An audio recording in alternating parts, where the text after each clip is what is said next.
okay Dominic Frimpong no nipa mienu omo za timi aka omo ahonsem anope obeti sasena no Ghana Football Association omo de pick up sadia ma RF4 IAC omo enya case ni bi no na dwumedi na so ne FA president dadi nkomo ahonsem obeti MTRFA Cup semi-final games no nyame ya adomada wochena ana afi so ne memenda so games no ewo ho a ye de nkomo ye de bemo ana afi so GPO week number 30 games no empere postpone e de akonimo na honsem na na pay ye de nkyeremu aka nyina no ebeto aso ne de esa wote no na otimi atepi sha no se ye ne perifa president nkomo e wo show no so na de esa wote no na otimi ate aha e Akwaaba radio 98.1 sha no so bone eba na mana ni nsem no otimi edama namum nyuma ko bi madaroma na na pay wo mo ekure mo am ote nkase agudiem nsem no ye de edam asida eko ediama ensiatrema rural bank PRC wasere kancha se omo aye lead mark aye say omo aba be for the 2 years ni and so metime aye dwuma nya dia obi a report omo se omo akodi obi ewu ento omo se kancha say ye savings account say ye current account say ye fixed deposit anasusu anaface money transfer ne nyina ebetimi aye ne kama etimi dem say ye Western Union ne nyina obetimi aye say ye mobile money anafe yisich no ne nyina no wasere kancha Ghana pay ne nyina ebetimi abo kama se de bia woso metimi aheham ana afel so se kancha say person loan farmers loan ana face funeral loans ne nyina ba woso betimi akabi e de free akache wose say public ana face so private salary ends na opa ne nyina no woso betimi akabi e de free no e overdraft no obetimi abo amon setimi akabi ano e nsuatema rural bank PRC o mesebe kancha say omo head office no e wonsuatre branches no channel so general ebi oho techman ebi osasoro kire ebi osunyane seniano omo koko board num na se koko ha so du an zabeti maka omo ana feze brekum so omo rana bata kese mo bomode do sesie na oni omo enkodi djuman e ya frafra no from sesie 0201 146987 ana 0506 896920 ofra omo no betimi edin komo na no ana Krabaf 84 enterprise Krabaf 84 enterprise was selling cancer zebra say pe chanados say turkey dos say german dos itara dos bi ne nyina ba ozabeti wakabi etimi de free akacho selling cancer also ba ayetufo and say wode ema fofofo nya sabiketwa enu say edanchen say ohia keys awodo say chana keys bi turkey keys and say itara keys bi no ne nyina benya bi e de free Krabaf 84 enterprise was selling cancer so be hu e wo brekum ye obipio yani opanyere damofie no ane di enmehwe na waseme nkancha sa no sa edanchen sa wo hia mo emo no emfa ne dodo ope sa ope bi e akwaya doye ope bi etu akoton ana sampo wase ope bi na wo de akwaya obi adoye sampo sa wo no anuane ema school for no hia mo a isa no nso ne eda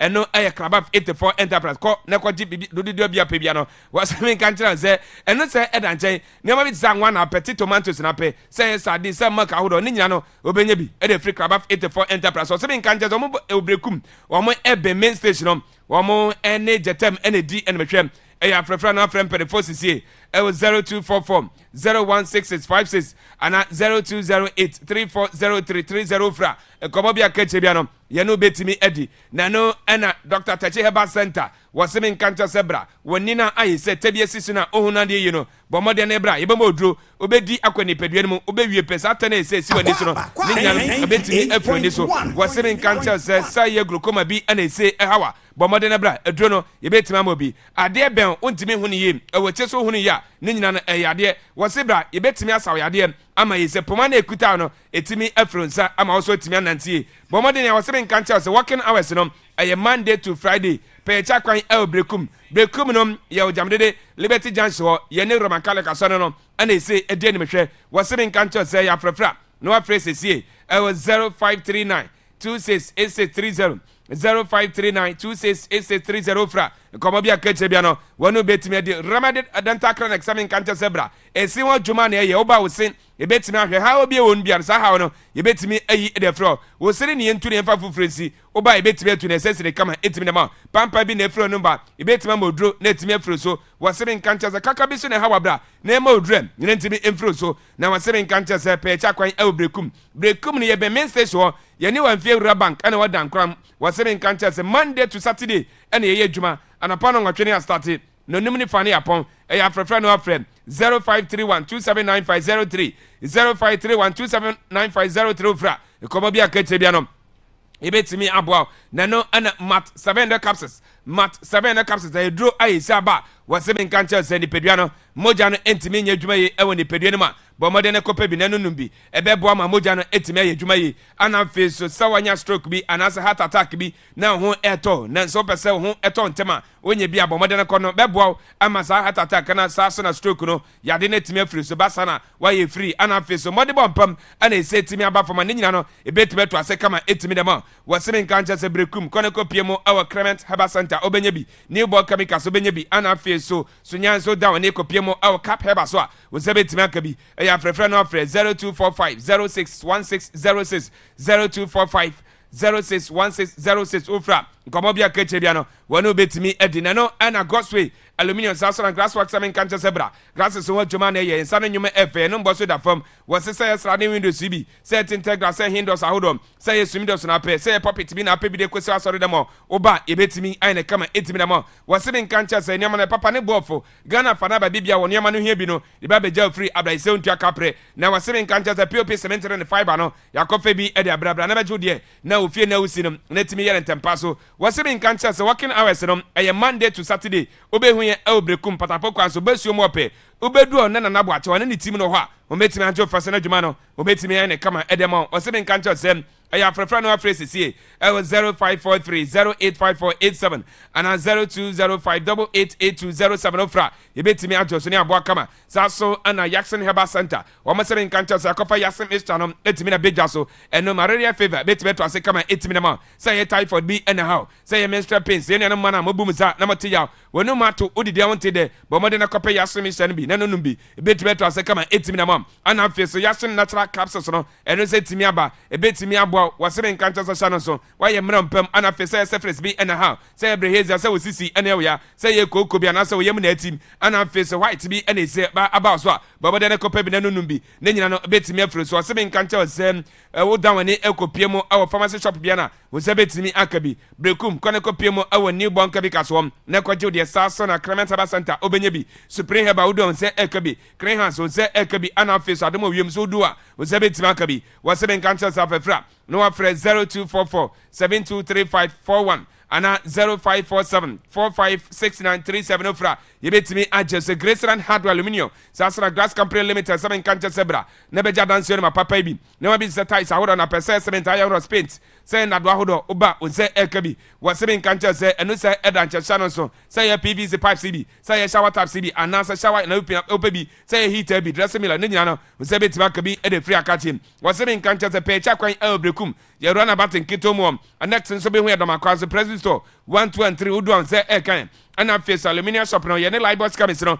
ene di ene zebrekum run about akesemo wasere nkancha sa frefra no afre 0245 ofre sisia 287809 0208149816 ana 0322492956 ofra kobo bia kache bia no yebetimi aboa na adwuma no na yetimi ayene kama etimi dem na no ana sister kwa cosmetics waseme nkancha sebra wase enkumben ana esopa wonsentimi enkabi emfamfiri na so ye ho wase say tufo anase ba ko bi ana apa bi akoyuso a ne nyina ba wonsebetimi akabi waso ba ebone fofofo ana ese yede ma tufo bo ana ese yede ma waseme nkancha say body lotion say shower gel na apa eno say edanche say powder iso na apa bia ne nyina no wonsebetimi akabi say lipstick na apa bom na de na kopie mo awasho na onsentimi enkabi ho waseme nkancha say shampoo sa wodo na apa ne nyina no obenye bi say face mask bom de na bra say hairspray na apa oya hodo na ape ne nyina no obenye bi ato e de free secure cosmetics wase me nkanche de brekum your first line obomode do osisi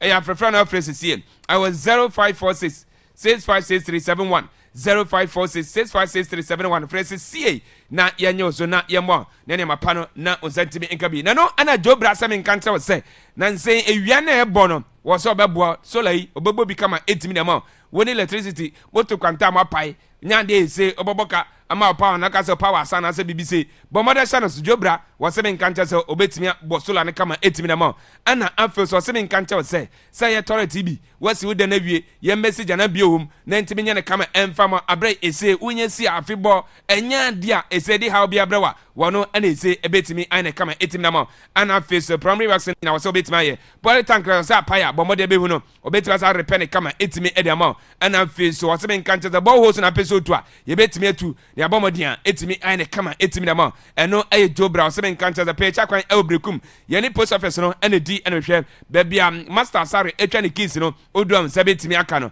e ya frefra no office sie 0241 677555 ana 0208 211024 ofra jobra obetimi antoso no abo amane mapa no osatimi akabi e de fra kacho omanyina e kan bi na pay woten kasa kodiem sem no ye de e down ye kofa mana ne sem no e de abra ye wi adaka no ye be to aso aha e Akwaaba radio 98.1 channel so non duba ana e peje mu e de free tumede so bedin e de kofi adekoleta go timra kanyina e wo fiase mosomfo Mr. Bona ne breni amana ne sem no o de bra hyehyehye eno anya sem ketokra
And I know pain Sabrasian so say you Ramuna Fe Yadmukonko farmer so Hon Samaya and Sakano and Yadeba Somo Ewa Akwaaba sports arena so na Yadikia catch say Uko Facebook show no air live for Honum Akwaaba radio prekum and answer Akwaaba FM any Akwaaba TV Uko Facebook no so Bamodian say obe like uyepe na wa share Eddie ama for na fe audio commenter tumo Uko YouTube Kofi Yadikia catch say show no stream live for Honum afe TikTok sounds na Twitter nasa X uko Instagram Play Store and afe no tuning and online is na pay show no air live for honoma dodwana 80 kama pa no pay there aseda and ye de ema nyuma kwamu kwa yasenya and na pay yade mo enkonko farmer so original Aunt Barbering Saloon hasi se utiefu ope babia be yuti ama ho ayafa e runabout takese mu Fidelity Bank na chi and wa ne professional barbers and e adwuma e wo hom enti emma no se eba ne payment kata wombe yuti kama pa na fence no guys no about 3 steps half currency road rich and answer California Catani no home ebesiesio ama ho ayefe wasime mfantu anim se open die kala bia who kon ma unsa ebekabi afi Pearson no babia peso opiase bia no obeye ama wasim panfo no eye free na enkoda no nso munya emro afi ba kono wo mu ekon ma eye free original Aunt erane door to door services enti so wo adwuma mananso wo fie no babia wo bia no ofre na obeba na fu ba be yuti ubetimi afọ Aunt 0546 843 282 and no air number yani original Aunt 18 komo ewa so Adford Frozen Foods and so say we be a cold store na open na papa gumu aton age so mfaso Adford Frozen Foods say and na na eba bi etise kotodwe na manama pork ntintin akokọ ne nsam and say ebia ope gizzard so say Samson and nantwemfunu tilapia redfish salmon pala PS opa amani sardine and am face no tuna no nyina no Adford Frozen Foods HSM oba no ma ubenya bi mo pe bi ade aye nnuane aton ana face mo mo de no nnuane ewe fie no ne nyina no Adford Frozen Foods se oba no ma dodo bi a wo pe no onsa abaka bi wo mo awa branya kwakwan no so ba bia enkane na Chris FM ewo no ni opposite ana mo ye adwuma ukodom akwan no so a wo mo ani washing bay no so edi hwane mum Yebetimi afre Adford Frozen Foods ewa 024-843-1370 and I say 020-455-7434 eno number yani Adford Frozen Foods 18 komo ewa so Siwoman Limited enso eka ubi na Siwoman Limited same mwamo pa dance wuni yama ne boefo na sanya papa ebi etisa China doors wooden doors iron rods wood open Ribeiro square mesh pipe post main playwoods modern design playwoods wood sticker ceiling buttons roofing sheet tape measure, sandpaper, shovel, pickers, headpan level, any chest no. Ninyina no Siwoman Limited the same. Oba no ma ubenya bi ewa boafo kwan so. Wamu brekum wofi run about akese mu eba continental.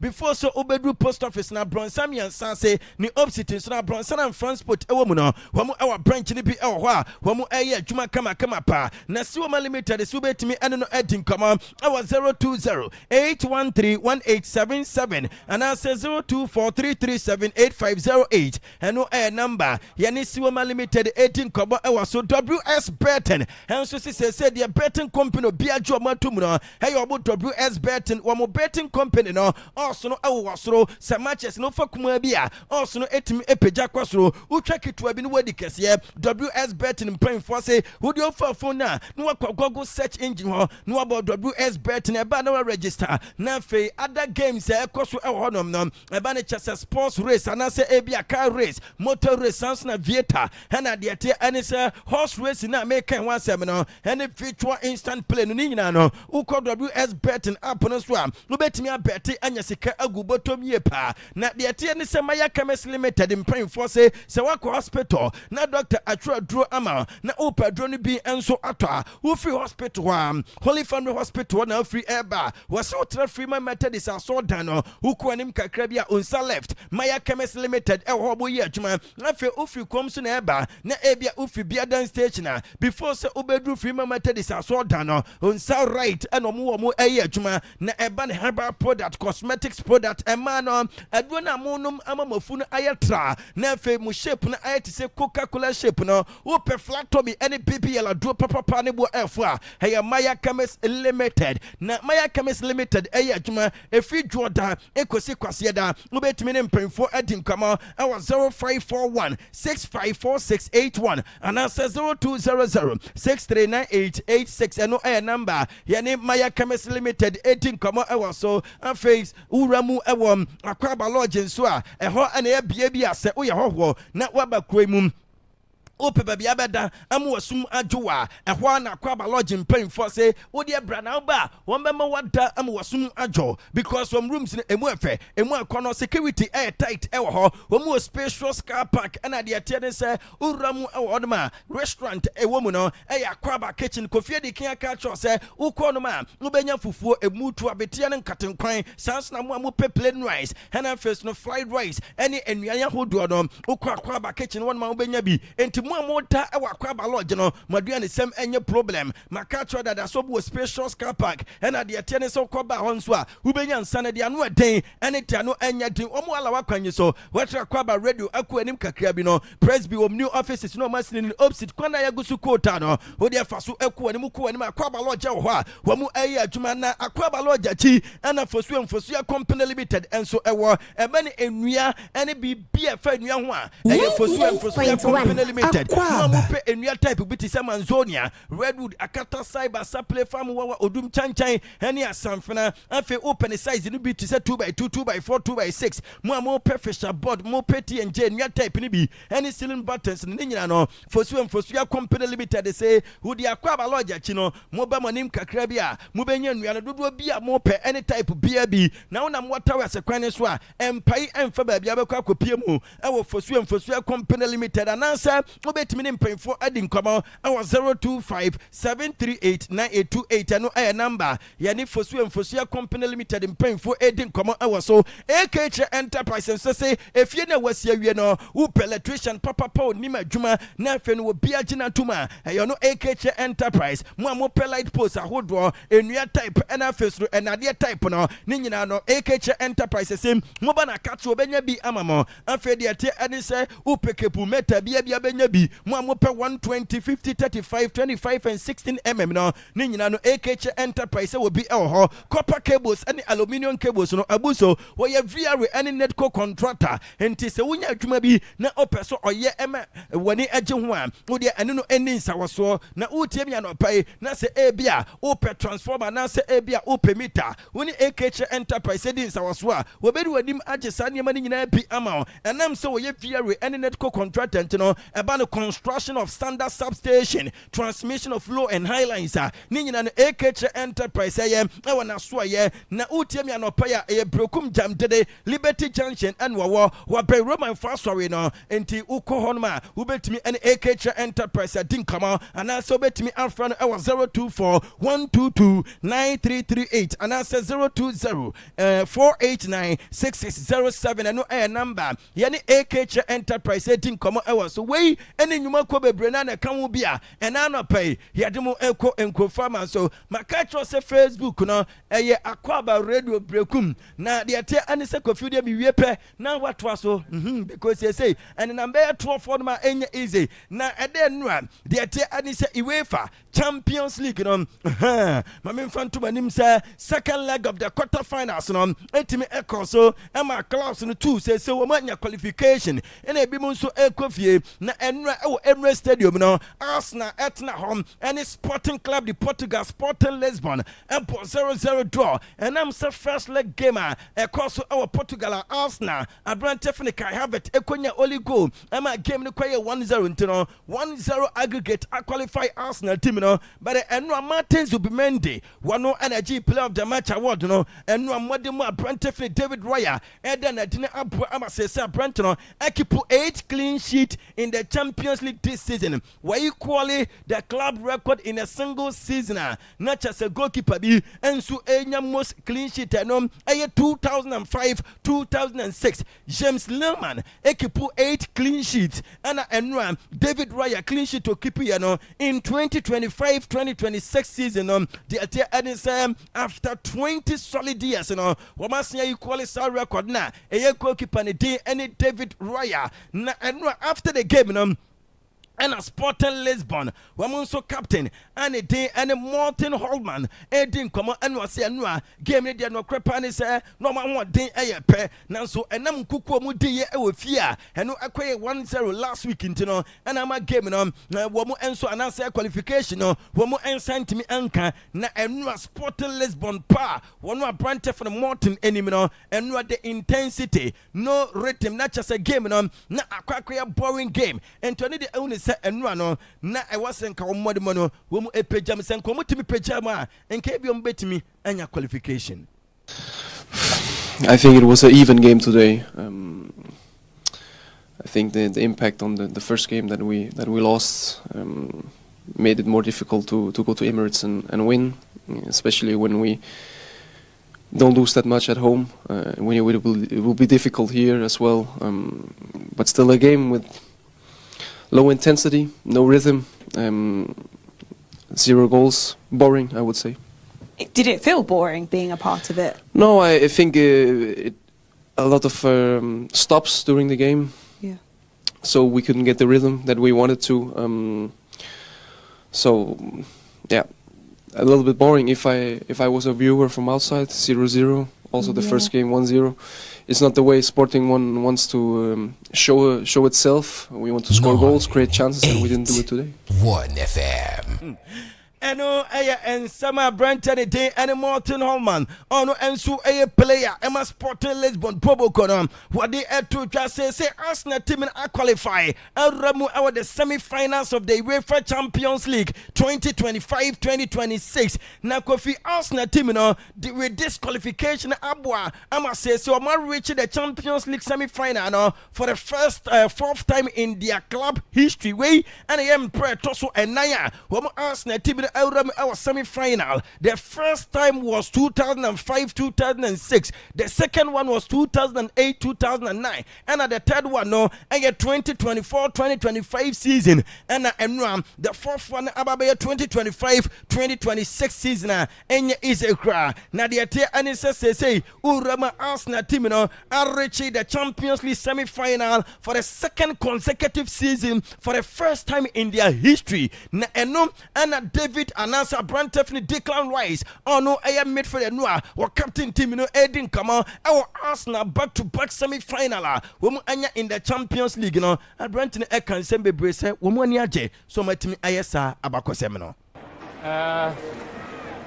Delighted, so happy. It was a really tough test over 2 games, but to go back-to-back semi-finals is an amazing achievement for this group, and we want to now go one step further than last year and get to the final.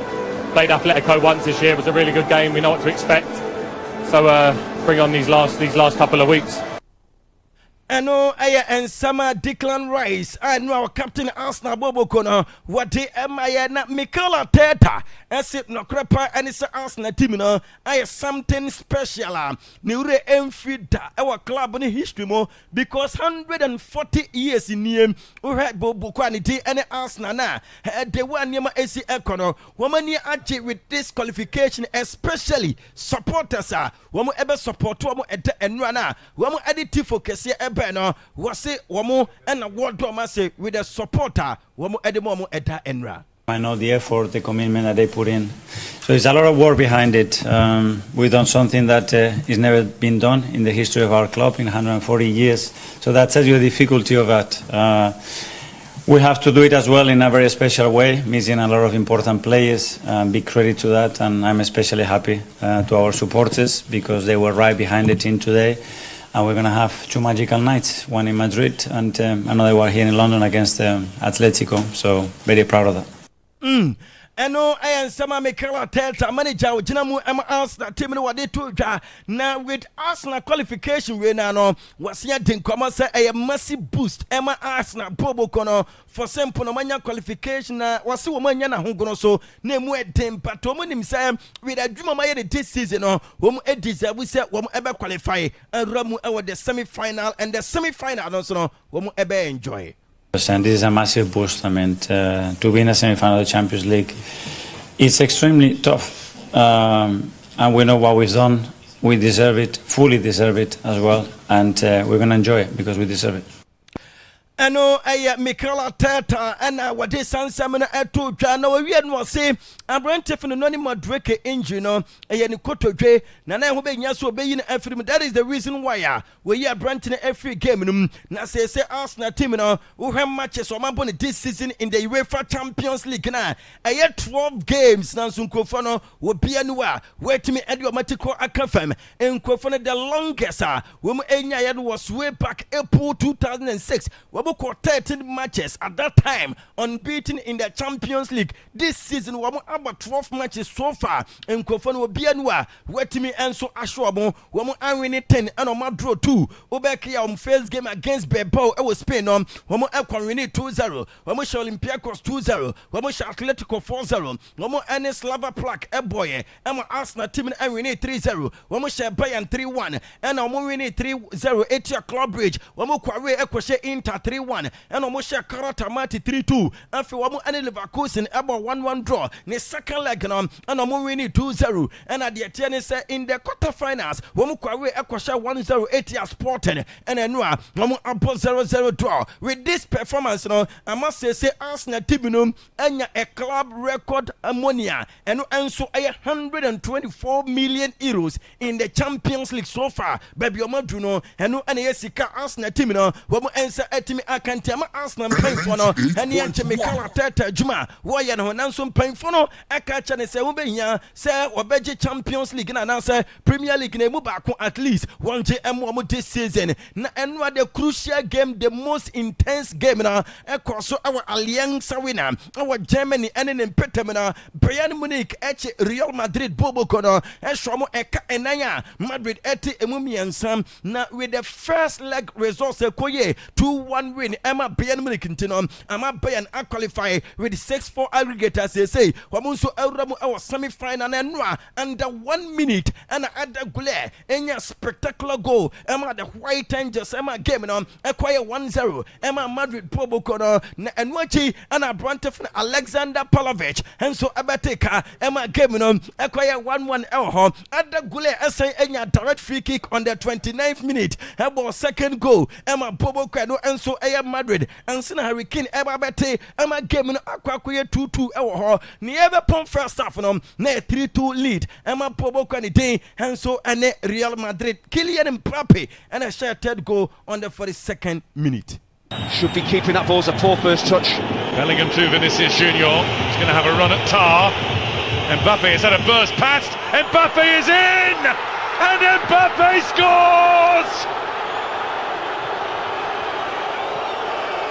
What a match! It's one for the ages, is this? And all of the game's greatest stars are shining. Support run from Kylian Mbappe. Just puts on the afterburners. He just runs away from that Bayern defence. Again, like Harry Kane, first touch and finish. Outstanding.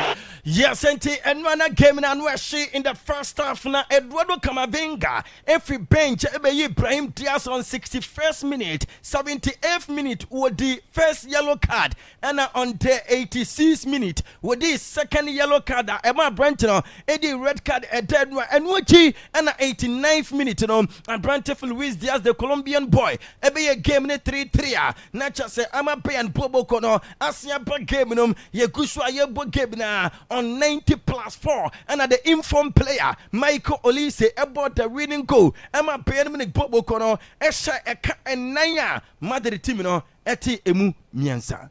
There's no white shirts really taking a chance getting into the edge of the 6-yard box there. Desperate attempt to stop him came from Bellingham. Kane now is able to find Elise. All he has to do is keep the ball, go to the corner with it. He's not thinking about that, he's thinking about another! And he's got another! Well, that's the way to seal the glory. NT Enra Urama 7 solid goals and a PMO our Allianz Arena na Enra Abufua Madrid players na at the core coach and as a center referee Slatko Vincic Suntino Emma Ada Gule the second yellow card in the game Emma Brentini Kodi red card abra na Yapon game na Enra uwe game na statistics a PMO Real Madrid about 39 possession and as 37 possession and Bayern Munich team about 63 every attempt on target Bayern enya 8 Emma Madrid enya 6 and a total attempt Madrid enya 21 Emma and as Madrid enya 11 Emma Bayern Munich enya 21 and a saves na Bayern 3 Real Madrid 4 Enwa Michael Olise energy player of the match award na Abrantino for Bayern Munich this season we bought 43 matches in all competitions when 18 goals 25 assists and no 43 goals contributions in 43 matches. After the game Michael Olise player of the game Edim Komo. The match, it was back and forth. We knew they were going to come out and try to come back, and it was a game at the beginning where it was a bit, go and eventually when it calmed down and we played a bit better in the second half and we took our chances. Was it all about mentality tonight? As you said, you kept getting pegged back and coming back. Yeah, I think we showed good resilience to keep coming back even though we were going down, and in the end it was a result that we're happy with. Eno and some Michael say ade atu dwa na do pay atini nyina emamo Bayern Munich captain goalkeeper Manunia ɛwɔ ne mistake yeah ɛma ada gule enya early goal in the game no and was no krepa and it's no possible no ɛma Brentford ni Joseph Stanisic nanso ball no ɛntimi ankɔye because wa money ye no and ɛma ada gule enya sa ball na Brentford no enso etimi enya beautiful goal no na say after the free kick no and who say yes akoda no ayo bia wo great talent because enra wo bo 2 goals setia no na Joseph Stanisic wo pass ball ni man na nsantimi ankan ma ada gule ekobo the first goal no so edim komo and was say Antonio Rudiger edi na tem abrana ono Antonio Rudiger etwa na to fam na ose one de wanka bibia ncha no because football eduru ba bia utru America am wakoma ehiti nanso for him to repeat sade no on 2 occasions no echese na Brentford na Antonio Rudiger enso amini sempo no we be didi na tem but nyade se wono enso ebeka bibia acha nanso no football mu no nyade se sade no ye wase yetimi esoso so eno eyensama Brentford din enem Joseph Stanisic wono enso editu dwa na Kofi Urama say Real Madrid bobo kono when Brentford Kylian Mbappe ababe the first player in the history to score 10 away goals in a single UEFA Champions League campaign. Yabekaya wobo 4 goals eti Olympiacos away and wobo 3 goals eti Karat Amate and afes wobo 2 goals eti Benfica Lisbon and ni go na bo ama say ababe the first player in the history to score 10 away goals in a single UEFA Champions League season. Kylian Mbappe at the age of 27, 116 days, says Wababe the youngest player ever to reach 70 goals in the UEFA Champions League, breaking Lionel Messi record. Waya no 27 years, 134 days. And they are Brentford Kylian Mbappe. And I to me Ayasa Bakwa 7 na yeka no Kylian Mbappe in the Champions League history no about 98 matches, 98 matches no, and I want to me Adianya 70 goals plus 24 assists into out of the 98 matches no when 94 goals contributions. Kylian Mbappe you good say can one say no the ate ani say Urama Brentford average 40 goals in all competitions this season for Real Madrid and move 15 Champions League goals and no and Hurricanes no because some say no English player and I just when you more goals than or no Hurricane this season when you're in the Champions League 12 goals into Premier League and I say Uramu ewo Englander player BN wo free Englander when your Champions League goals Doto as Hurricane in a single campaign and a Hurricane and you 12 goals in the Champions League na Hurricanes if you are reaching 50 goals this season for Bayern Munich in all competitions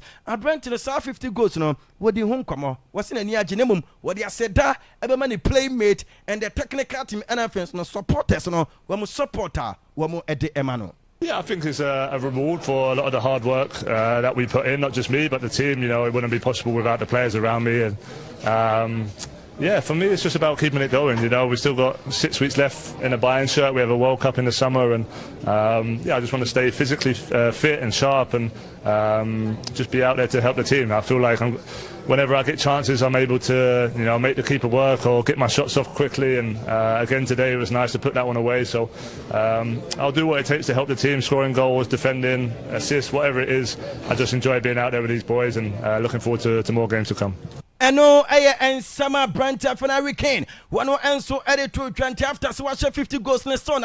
What fighters will be account only 2 English players and a woman and 5 consecutive UEFA Champions League goals or assists. And so Steven Gerrard for Liverpool in 2007-2008 and Hurricane and so Ababe Bia and 2025-2026 season. Now Hurricane for club and country this season we about 47 matches and when you have 50 goals 6 assists which is 61 goals contributions and a Brentford and so etimi enya and I no pay didn't and so emamwa enya is a cry na Hurricane in all competitions for Bayern Munich since we join you on 135 goals 29 assists and so 164 goals contributions and a Brentford enya for Bayern Munich Bobo Kono first Champions League goal of this and first Champions League goal of the season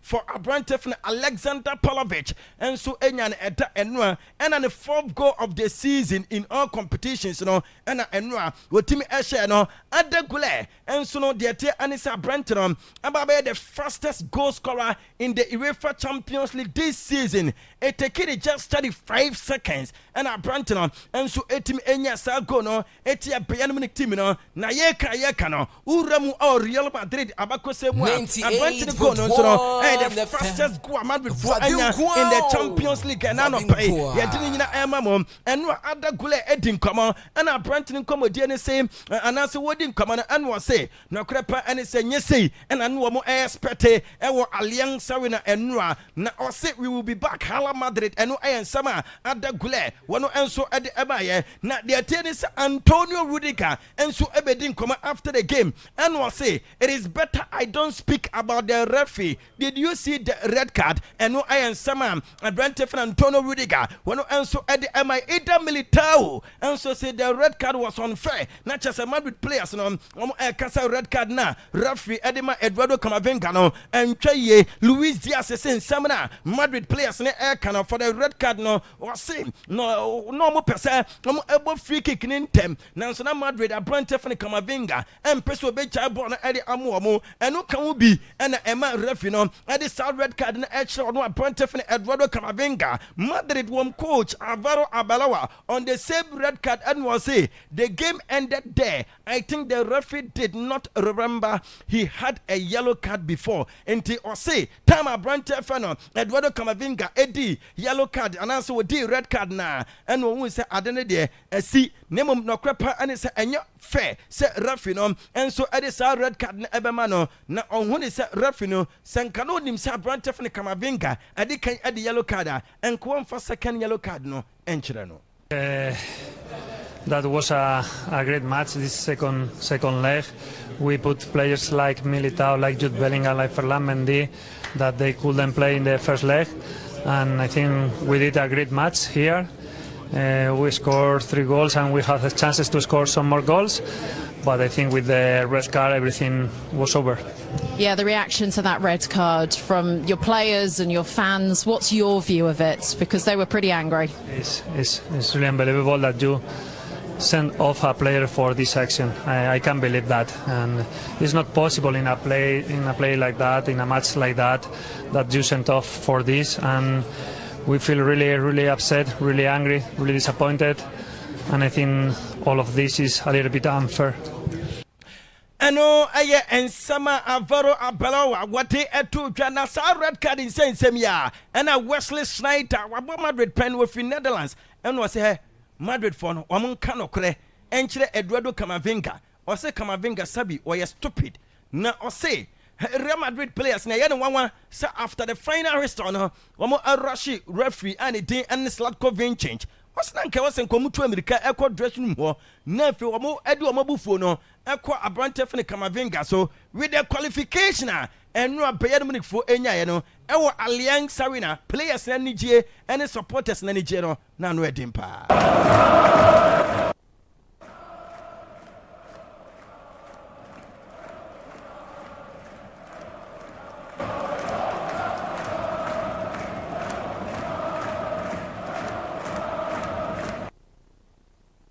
Ano aya ensama etimi ewramu ewo Allianz Arena den wa ba Joshua Kimmich say sani je we de ewo se Germany ni akoda bia enya bi ehwe enti wo bom paya say during the game no ne yiri ene ne ma ensu ebenya kwanya ehwe bi eno aya ensama Abrantef fan Joshua Kimmich what they had to just say Bayern Poboko no a qualify for the semi-finals of the UEFA Champions League na the atie ane say nominees for the player of the week Ousmane Dembele of PSG, Danny Olmo of Barcelona, Martin Zubimendi of Arsenal, and obviously no yegyina nim say Michael Olise and a very because one don't know you're nominating Enya Isekra, but he says this season so far in the Champions League Kylian Mbappe when you 15 goals in 11 matches, Harry Kane and 12 goals in 11 matches. One more and I am run to more fighting for the goal killer. Say Kylian Mbappe every more, but so far teams and Naya one more our semi-final Atletico Madrid, Bayern Munich, PSG and Arsenal. Na Nyankoponya Duma next 2 weeks on the 28th of April no Tuesday PSG at Napa de Prince 7 p.m. any Bayern Munich and Bebo ne second leg ever cost our Allianz Arena on the 6th of May and also Bayern Munich Bobo Kono any PSG and Airport and Joshua Kimmich same semi-final game against PSG no the two best team in Europe and they face each other no I was say one more epic one performance na fe wo mu etimi anwene sa game no no qualify akọ was say a name performance PSG edna was 3 year per Hurricanes so just wo feel strong wo feel say wo betimi ahye obia watch say Europe this season to wo ready mo say wo game against PSG no wo ebenya qualification here kanane ya kaya for say on the 29th of February after say Bayern any PSG abono Estadio Riyadh Metropolitano no Atletico Madrid and Arsenal Everball now finish second leg on Tuesday on the 5th of May. Arsenal Atna Emirates na fe womo any Atletico Madrid Bobo Kona Akwakoshia na Kofi the atiede with these 4 teams so qualify our Champions League semi-final no Bayern Munich for and according to Poly Market for no womo aye favorite to win the Champions League womo our 35% Arsenal and so etosu mienum womo our 28% and for PSG and so etosu miensa womo our 26% and Atletico form and so etosu enaya womo our 11% na say after the Champions League quarter final games say Ballon d'Or also according to Poly Market for womo say Hurricane and LED were 29%, Michael Lee say etosu mienu 16% and Lamine Yamal etosu miensa 16%, Kylian Mbappe at a forfa one also our 14% say there Alvaro Arbeloa Bibia say at the end of the season in paying for a channel coin ama ene and paying for a link Didier Deschamps as the prime candidate to replace Alvaro Arbeloa ebimunso say for internal press and person Mauricio Pochettino eba until after the FIFA World Cup no we had musa and paying for me emu baako and so ababa be adwuma onim say Harry Maguire na red card okodi na anu abra no watch Dominic Calvert-Lewin in their game against Leeds United ebo mu 2-1 nanu Monday no Abranton Eddie red card mama 1 match suspension and I'm finding £30,000 Abranton Chelsea and Manchester United Saturday and ya dey so betimi abobi agreement and so akoso between Juventus and Manuel Locatelli on new contract valid until June 2030 say Chelsea supporters no any Strasbourg for their campaign. Nyankopanya Duma this Saturday 18th. Abra Chelsea and Manchester United Ebono. One more protest etia the ownership and I say the owners of Chelsea. One more say Blue Coat Clay Lake.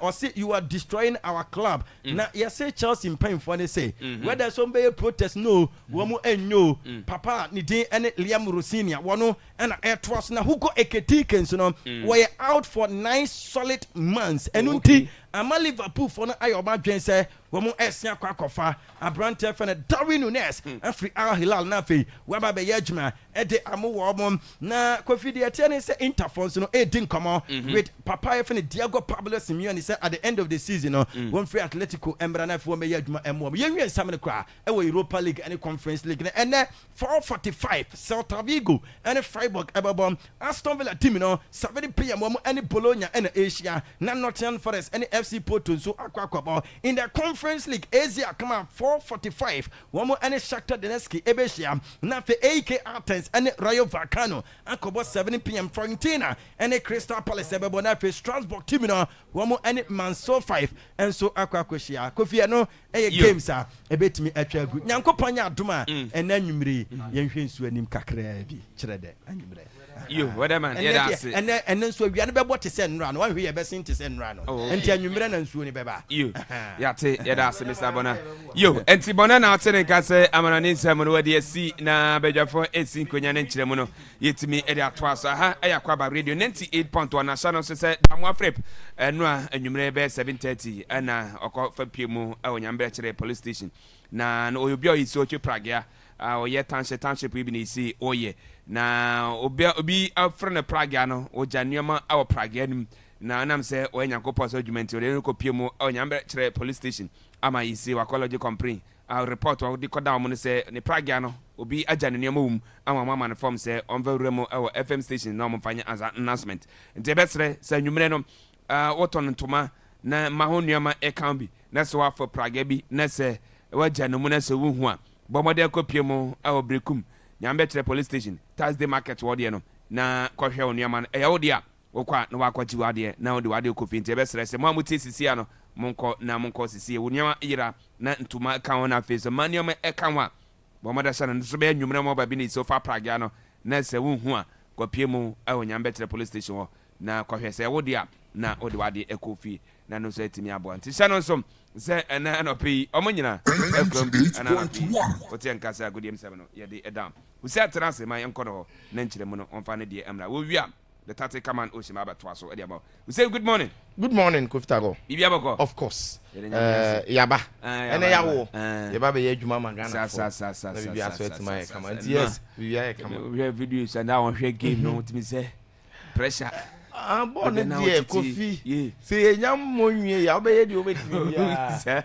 ba ye bowia na ho adwo say from ananya sana agro ne nya board nya so ne ase wo ye wo hwe nya bi debia na obesere debio nti eja Akwaaba Mr. Hussein be ende obesom kakra omo say romantada na ntimi anya adwuma esi e da na romantaifa oh taifa bokina mamu ame nsema mo keka kire no say na de na beduro bi aso na mo sisi ya number bond e nka ho yanka ma e boya de ko mo Man City nanka say nanka mo duri e taifa bokina na se mi adu ejuma na hedi o Champions League le wo ha se mu e de wo ha se mu mo wi a mo de body be nyina kwaso kama fingers nanka e waya mi a obana nko wo se go ti se de adagula se nka mbo mesem ti duwa je ni ye dia ye beka asemu ejuma na din o de ye ete mo de Kofitago mo omo siri mi o me se no omo pa ma chena me se me court intern sabe ene kama finga na me sa nanka ho ara na we de me ofie yo na ko se wadi ewu kama finga wadi ewu eno wadi ewu plans na share ko bi anya sports yanko yeah live on Facebook Akwaaba radio brekum enti oba na onso wetima be share o share no waka so no wahwebi na ades na hwebi na Akwaaba 98.1 ho nyina obenya ye after the Real Madrid game no and I can say to be very honest na Madrid wo game ni mu a se nye Kamavinga red card na Cameroon so omo de Bayern for the movie ko be 88th minute 89th minute na Madrid be share last goal dia win game no dudu na ni ma anya adwene but Kofi na me was a strong conviction no the reason being one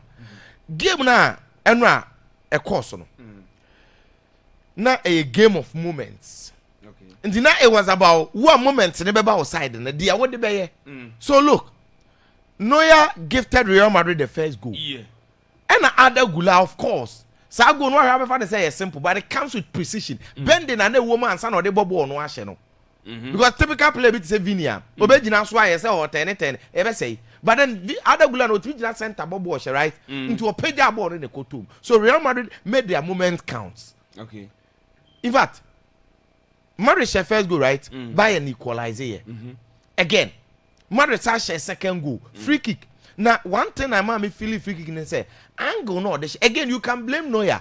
Neuer among a lot of goals, nobody me blame Ramano. But other Gulab, baby or the ball, you know, that was brilliant.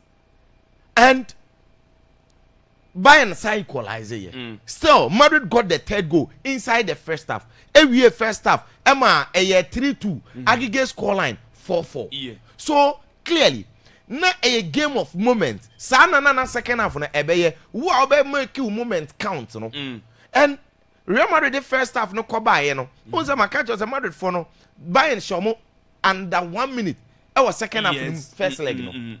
And under 1 minute Bayern nya moment come taker. You know mo say no. And now a game of moment. A true baby at 3-2. Real Madrid got a lot of opportunities. But we a ball no Mijitum. Na say Mbappe pass ma Vinicius. Because two defenders, Vini take you off and to her ball away.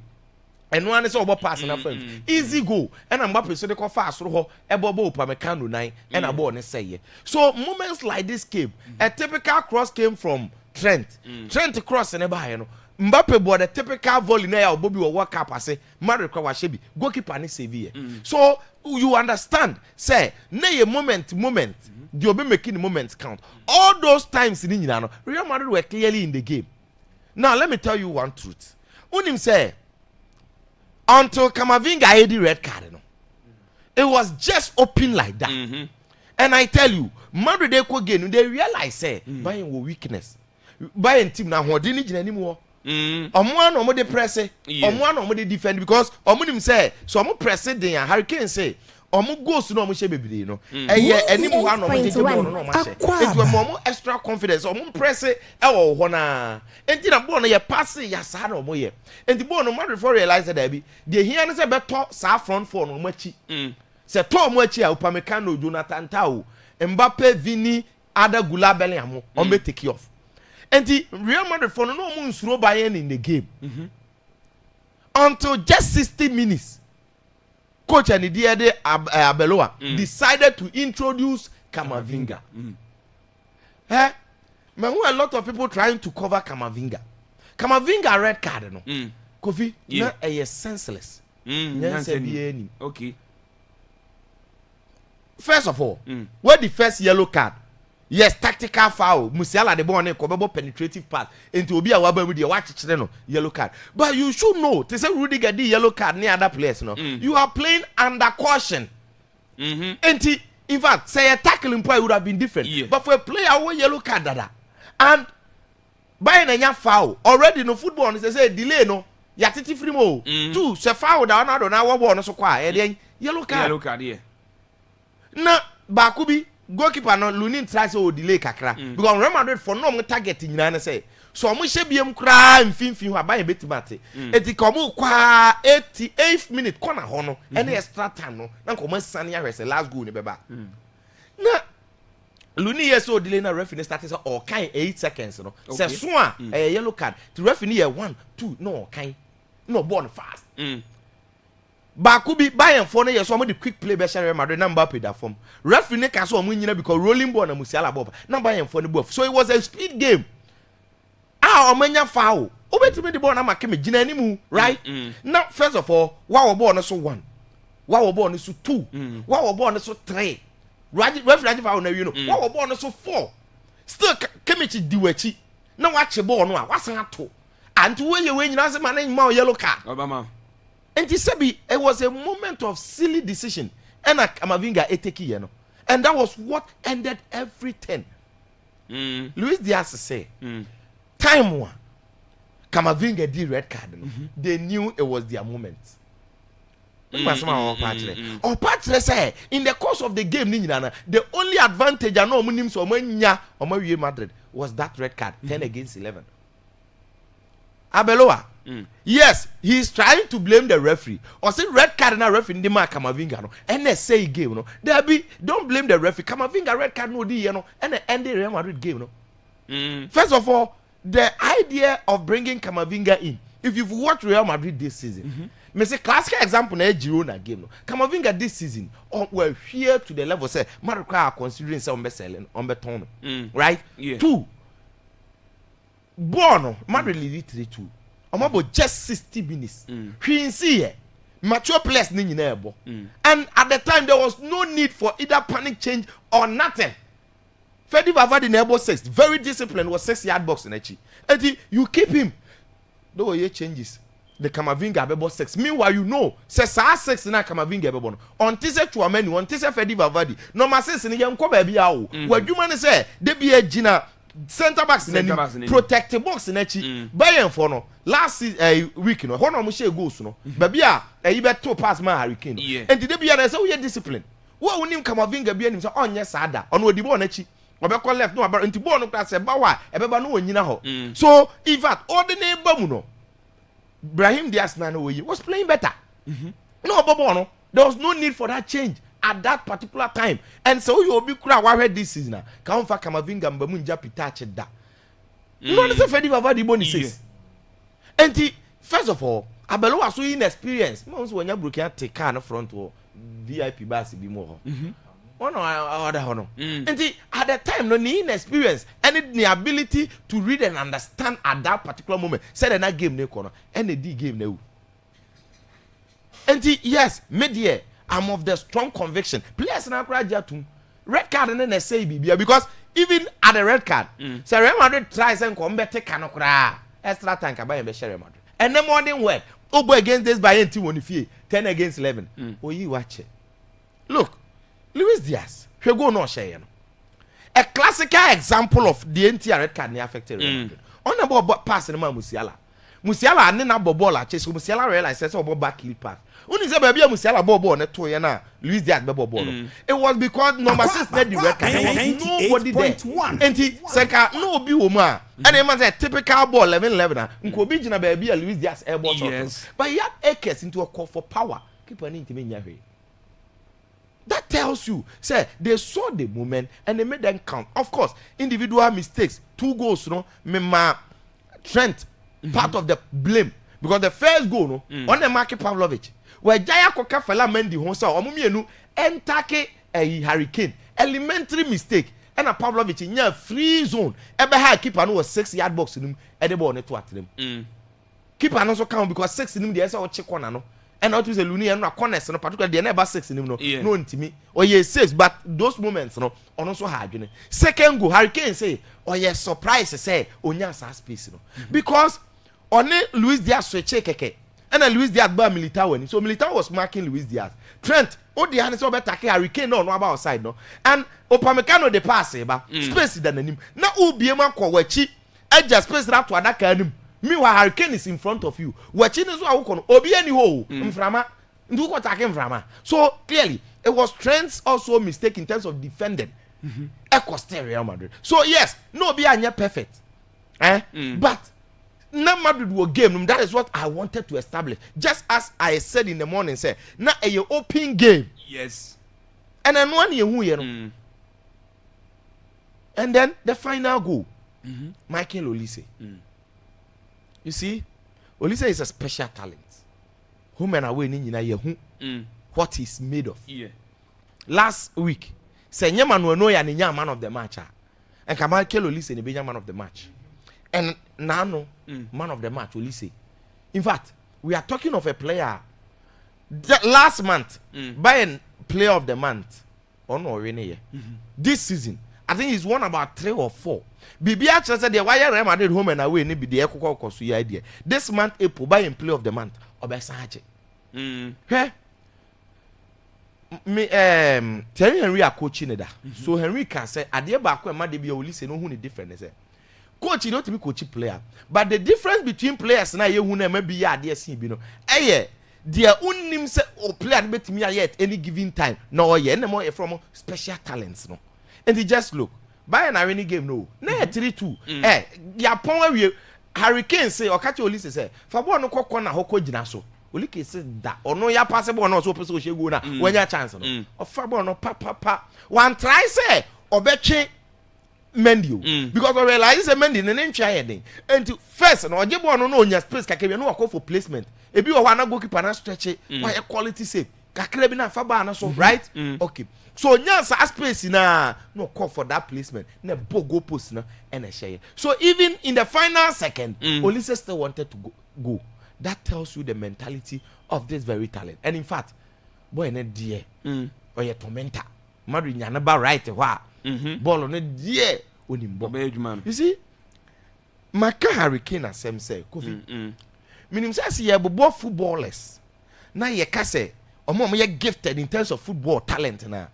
Why ye bobo players I am more Hurricane dio. But the reason why me hear Hurricane I feel so good ne say. He's somebody I can say technical player. What game na say. So it is not about Hurricane say obema aesthetically pleasing football bia. Oh, that be but he will get the job done. Hurricane.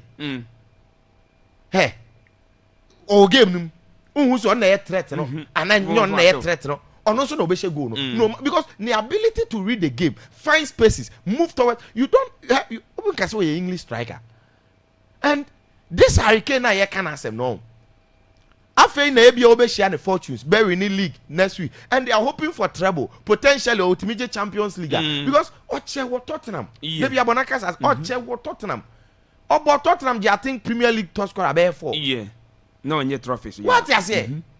Or for sub what Tottenham on Champions League final. So the talent in him, Oba buy any see who. If Abonakas will chamber 120 goals, so say just 2.5 seasons. And now this season I can share 50th goal for Bayern. 50. And you understand Sampa, this Bayern team. In fact, particularly on the front line there, no, listen, 47 matches, right? 20 goals, 21 goals, 26 assists. And the share Luis Diaz numbers, Harry Kane numbers, then you get it, Sampa. Born one, Bayern 98.1. Now, in the course of the game, Real Madrid had a lot of issues, which has to do with egos and the way they play. Yeah, I understand this defeat. I just said Madrid they called trophyless this season. Last season, for emphasis, they won 2 trophies, which the FIFA Intercontinental Cup and then the UEFA.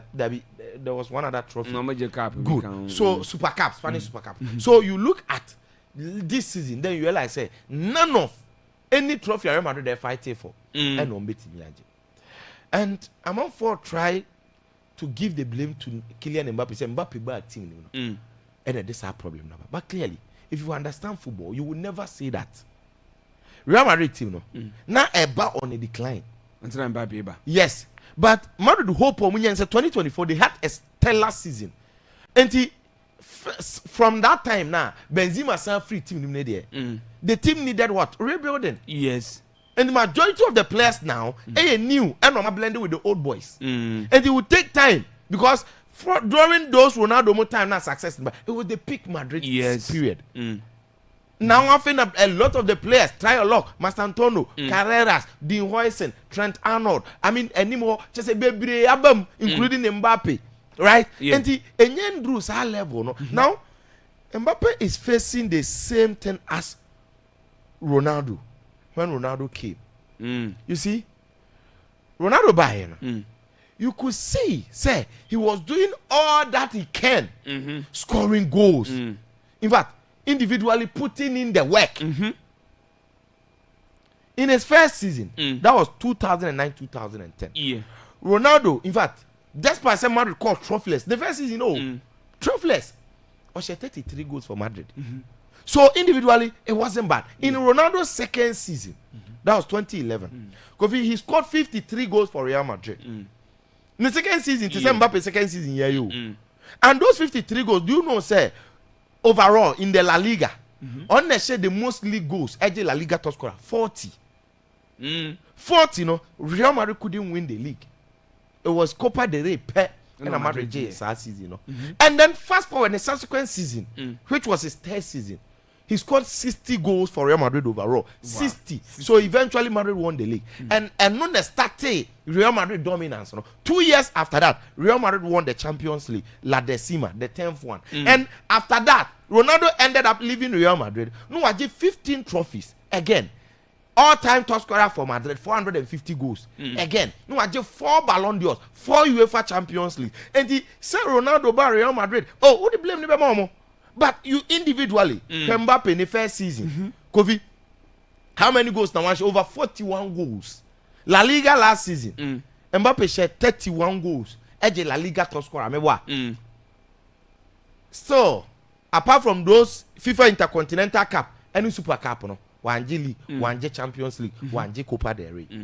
This season, already Mbappe shared 40 goals. Wow. Champions League won 15 goals. 10 away goals, which is a record. Obia Nyebida in the history of the Champions League. Yes, Odasuli did Champions League top scorer. Right? But Real Madrid the film. And he's going trophyless. And yes, so tonight you will say, oh, Mbappe by you know, and team no, but individually Mbappe is putting in the work. Let's be very honest. On free injury nearby. Oba first game of free injury by one share go first leg no. Home and away one share by and no all bonny and pam the near stage entire no. What to complain? What to casa? Champions League on the leading top scorer.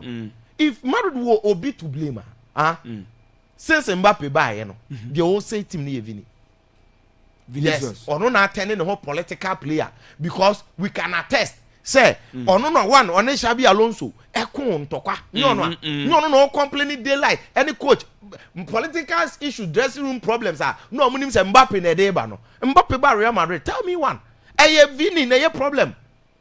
Why not so Mbappe contract? No, the man says, can I understand it? They see no one aboard an entry contract. Vini, good. Forget about racial issues needed on one side, but open the more political problems with team no more. Again, Enra game ne koso high stake game like that. Hey, sabo no man who Jude Bellingham friend Mbappe pass ball no man. Now catch and say, what do you want? What do you want, master? Shut up. Normal game a mobile. A typical build up a Real Madrid there. Vini the ball they call it. Terry Henry Crassi. Oh now cost him Real Madrid because you know like unnecessary tenants now here. Bellingham no. So be nimu a friend late box crasher. And he said Mbappe take lead na Bellingham ba second. Oh yeah, Wenger now person who deliver passer. Oh but watch they know I then so we be bash the friend card. What the ball ne ko ho. Opamecano match wo corner na so.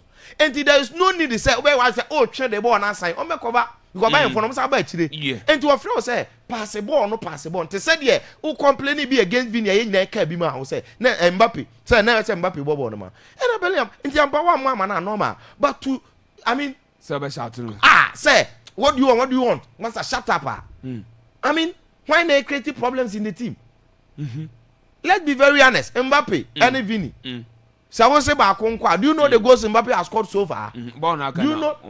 Good. Sabo ni Sabo ni Hana Obeka Sano. Ombe camera na free so ntia. On somebody replay ba. Ombe camera na free so ntia. Now you will see. Say ampa Vini and Mbappe problem. A lot of the issues in the club. Say Basse or team now break here. Because hey, last Real Madrid in here a typical number 9. They be a solo. I throw a good no Gina box no sniffy. Now Mbappe ne say wins no be kwa on wins. Obi here Olise was throw to face the attacking problem. You see, baby a econo. Because the Fiorentino play this season, Madrid fans ni be ahuru no because league they do baby na nkoye. Okay. And chair he was asked because let's be very honest, team number form. Yeah. No say. Team number form no. The person will be at the general so realizing they say it is not easy that to win a trophy. Fiorentino press no. Now Real Madrid in the last 15 years. Could you believe so? Omar winning 58 trophies. 15 years. 15 years a penno. Omar winning 58. Wow. Only say in the last 10 years. Real Madrid are just Champions League 5. Wow. Do you know what that means? In the space of 2 years, we are just Champions League 1. Champions League, I can't want them no. In the last 10 years, Madrid are winning 5. And to him, no, people should look at how difficult it is to win a single trophy. Real Madrid are 58 in the last 15 years. Wow. That tells you, say, the man who was able to do that. No one on offer Ronaldo, Kaka, Benzema, Xabi Alonso, all those players, Robinho, Real Madrid and Madrid suffer. He had a way. So in fixing the Madrid problem, Fiorentino press him what to do. Okay. Means what Marcia. So I think he's going to do now. And then Amuyi Arsenal so he's sporting into semi-finals of the Champions League. Kofi, 4 teams in here very interesting. PSG, Bayern, Atletico Madrid, Arsenal. These are the 4 teams. Now, in fact, before we come to the pairing, the Champions League look very open for all the teams. Okay, PSG. So I'm to defend the Champions League now. It is not far away from them. Yes. Bayern Borno, I'm a man for favorites to win the Champions League, right? Okay. Now, Atletico Madrid are called 2 finals. I think you know when Timanje. On the next final, people are expecting them to do what? So Arsenal. Arsenal in the last Champions League will do semi-final. This year they are in the semi-finals again. Because the Champions League, what I call first final, will lose. So we can cite a lot of examples with Chelsea losing the first final, Barcelona losing the first final, Man City losing the first final, Inter losing the first final, a lot of teams, Benfica losing the first final, a lot of the teams that you can mention losing on the first final before eventually winning some. Dortmund, Marseille, Hamburger, a lot of teams that you can mention. And the Arsenal for also, they are not far away because in the Champions League this season, I'm going to see you unbeaten. Yes. This Arsenal team, ne Perry no ne Atletico Madrid home or Atletico 4 near league this season Bayern na yesuro no Arsenal share Bayern right so Champions League so no and you far away from you so it makes the semi-final pairings very interesting. Now let me ask you this question my parents PSG ne Bayern confuse himself from where I sit me when say PSG have advantage over Bayern because of this me hear Bayern team no or weakness in the dorsal particularly with defense but when you look at this PSG team with no disrespect to company the same threat na Bayern what attack yes who only say Diaz, Harry Kane, Musiala, Nabri but Kvaratskhelia, Dembele, Doué attack no more the map PSG no and also equally important efficient and almost ruthless when anymore right but on method no between and your never needs a no on betima kuta Bayern yes on more defense papa and the same Bayern mewa Harry Kane or they say Hakimi Nuno Mendes Marquinhos William Pachu what I say now you can talk of goalkeeper but why are so fan of this season in the Champions League he has been better than Neuer in the Champions League Neuer na your first leg no show up a typical Neuer throughout the season you no run and or you good obetima show those glimpses but only the Neuer peak no could coach Luis Enrique right now Atletico Madrid near Arsenal no adie ba ko e ma me sroma Arsenal pa ne say don't be deceived say home league phase or share 4 because the need you grow in the game at as a Champions League you know as no league phase na so no knockout phase what I say until now knockout to the home and away what I say again Atletico Madrid ball no highly unpredictable highly unpredictable Arsenal so na enei ohe omo ball no as a dum because in the league still omo see omo trase kakra ohe form no omo dey season na se na yes omo hold on but Champions League ne kra no omo ne sport wo be na we ni nyɛ convincing so ene na Arsenal for no so no kofi until yo ebe me da say eno aye Hussein Adam say na otene ka say amrani nsem no wade ne nkyerem esi nti ocean eba na otimi adine dia man wo wi a dia aka be fie ana fe nkomo bia keche bia no yetimi ede atoaso ede ama ha aye Akwaaba radio 98.1 we no aye Akwaaba Sports Arena ana no pi yede ema non duba na ya page mu de free to media ne so na foforo abetoaso ede ama abra esi you made an account to us. I say, good morning, bro. Was it the best sports station in the region? I'm watching live at Agogo Road. Oh, Jenny, was a greeting to you and your team. We from Abrante friend Obin. I saw the message, you know, Eddie Abba. Was say, good morning, Black Coffee. Was say, I'm teacher Kojo inside University of Energy and Natural Resources. Okay, Sunyani. Was say, Arsenal or win UCL this season. Yeah, that says Arsenal, Beji UCL. No. Was say, good morning, Black Coffee. Listen to you live inside Chimotama 7. And notify emoji. Was you guys are always on my number 1. More fire. Yeah, that's the message, you know, Eddie Abba. What say, Hala Madrid forever. I say you, yeah, that's forever. Our year is waiting us, you. We are Ambrose, daily the messenger. Honestly, Eddie Abba. What say, watching the show live from Brikum, Kutana 1. What say, who said should be careful not to say Kamavinga caused them elimination. Visca Bassa, listen to my mom, Amabadu. The Yam Seller, Ajay, Kadara Magleli, Tawa Lenge, and all Kutana 1 community members from Great Mugabe. The message or whatever, and was a Visca Bassa, you, yeah, that's it. Say, with the message, you know, to me, the tactical man ocean. Kofi Tago. Libya Boko, dear. Fino ala fini. Until the end. Libya Boko. You. Hey, Kofi and Romaniji, yo. What did you say? Sao her born now, you're neutral. Oh, right. There's a baby, I'll force the Mikoya. Me, a Manchester United, me. Mini hot. Lucy, the Abana, Mr. Mini hot. Lucy, the Abana, Bawai. That born, no, as a neutral supporter. Okutakanum. I said, referee, Yancy, and best upon. Go to me, ba. Go to me, ba. Go to me, ba. Oh, T.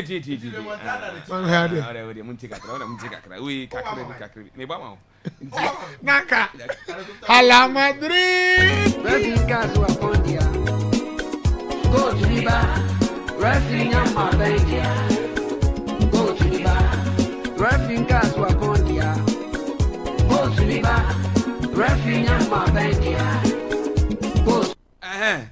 So referee am ma ben so far me nyante ye me de pa Akwaaba a no wodi se dokoro ne pa no a wo say e ka sabre wo bete say you referee no odi dokoro ne bai re obi wa say mo introduce yeah and I do video you know I think ka sabre wo bete it's o kan style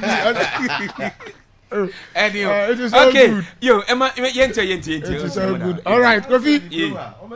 My young tie for. And I know. Crash oda botrewa. Next season bibia be ye. Kwano well. But you for emotional kakra. Kwano what? Oh, bibia be kwa kama. Bibia be kama. You see? Kofi enra. Me tie niam bebre ase. After the game. Na yana yawo nsemi aye kan say time is the ultimate judge. 98.1 If you say me nim central ni wo Ghana ha from the start of the season what can be me ho asem sen me. So wo be share no so a. Yes. Anyway be kura me na ma amanfo timi ne me ko say ana wo de bia wo hype Bayern Munich sa na league o mu boy ni ade.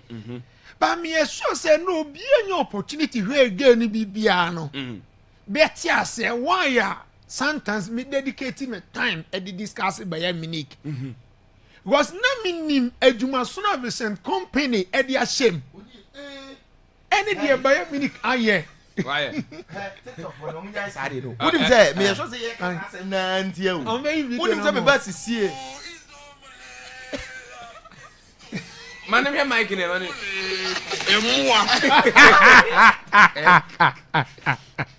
Yanko. Oh, yato. Yes. Because you see Kofi.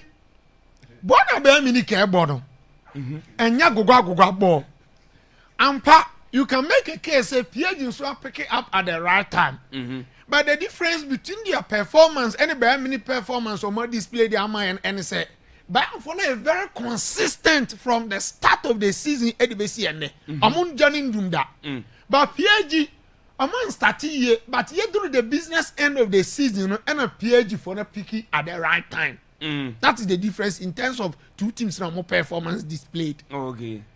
Now, Kofi, on the game itself, where the Bayern Munich for display now, and you can say you're because this season, on much time and again, say they are the strongest team in Europe. I buy for no. Okay. Only say from the FIFA Club World Cup, 51 games played. Bayern Munich was 173 goals in all competitions. How much is the 173 goals in 51 matches. 51 matches, number one. Yes. 173 goals. In the Bundesliga, almost 105 goals. Wow. I think I stand to be corrected in 31 games or 30 games. In the Champions League, after 12 matches, almost 38 goals. In the Champions League. And the Echra say, Omu team no Kofi ahoɔdere wo mankasa. Alliance Arena ho no. Kofi omu win percentage age na 86%. Some the show. No they show to say yes. Omu kwa away a. Omu win percentage age na 83%. So omu ba ho mu ti ho mu kra mu to a ho. 83% omu ti ba. So mba be show ho. And from statistical point of view, Bibia so clear say Omu team here very very strong. And Tiendra, after the game statistics I told you clearly they can to accept so say they dominated Real Madrid. In fact, they had a total dominance. Sure, Kofi, where they reach their two screens in the sona. Every metrics be out the best judge and not performance in the Bayern Munich they were on top. In terms of possession, 68-32. Expected goals, SG no. Bayern Munich enya 2.14 and a Real Madrid for 2.35 and a total shots. Bayern Munich for ball 21, Madrid ball 12. On target, Madrid ball 5, Bayern ball 9. Touches in the opposition box, Bayern Munich enya 43, Madrid enya 22. Big chances created, and a Madrid created 3 and a Bayern created 2. Eba corners a Bayern Munich enya 9, Madrid enya 2. Wow. And from every angle I would be here asem free biano. Not by mini for no, not they were on top. Even though at some point, Madrid for no, almost twice on be prove stubborn in terms of almost character and pedigree ni adi amu no. Any the individual brilliance be more Madrid in terms of team performance they are more than one of them. But po ultimately take anything away from the individual quality of more. Yeah. On any day Vini or bet me how Mbappe or bet me how Bellingham or bet me how even rather Goulet. Look at the magical brilliance or the MIA. If you're not game no. It was the game of the highest pedigree this season. Every football fan they are witnessing. Because in the Champions League there be a cancrophobia didn't say from the grandmasters. If you say Omona in gold letters, Omona more history, or more a lot of achievement in the competition history. Omuko game we muno.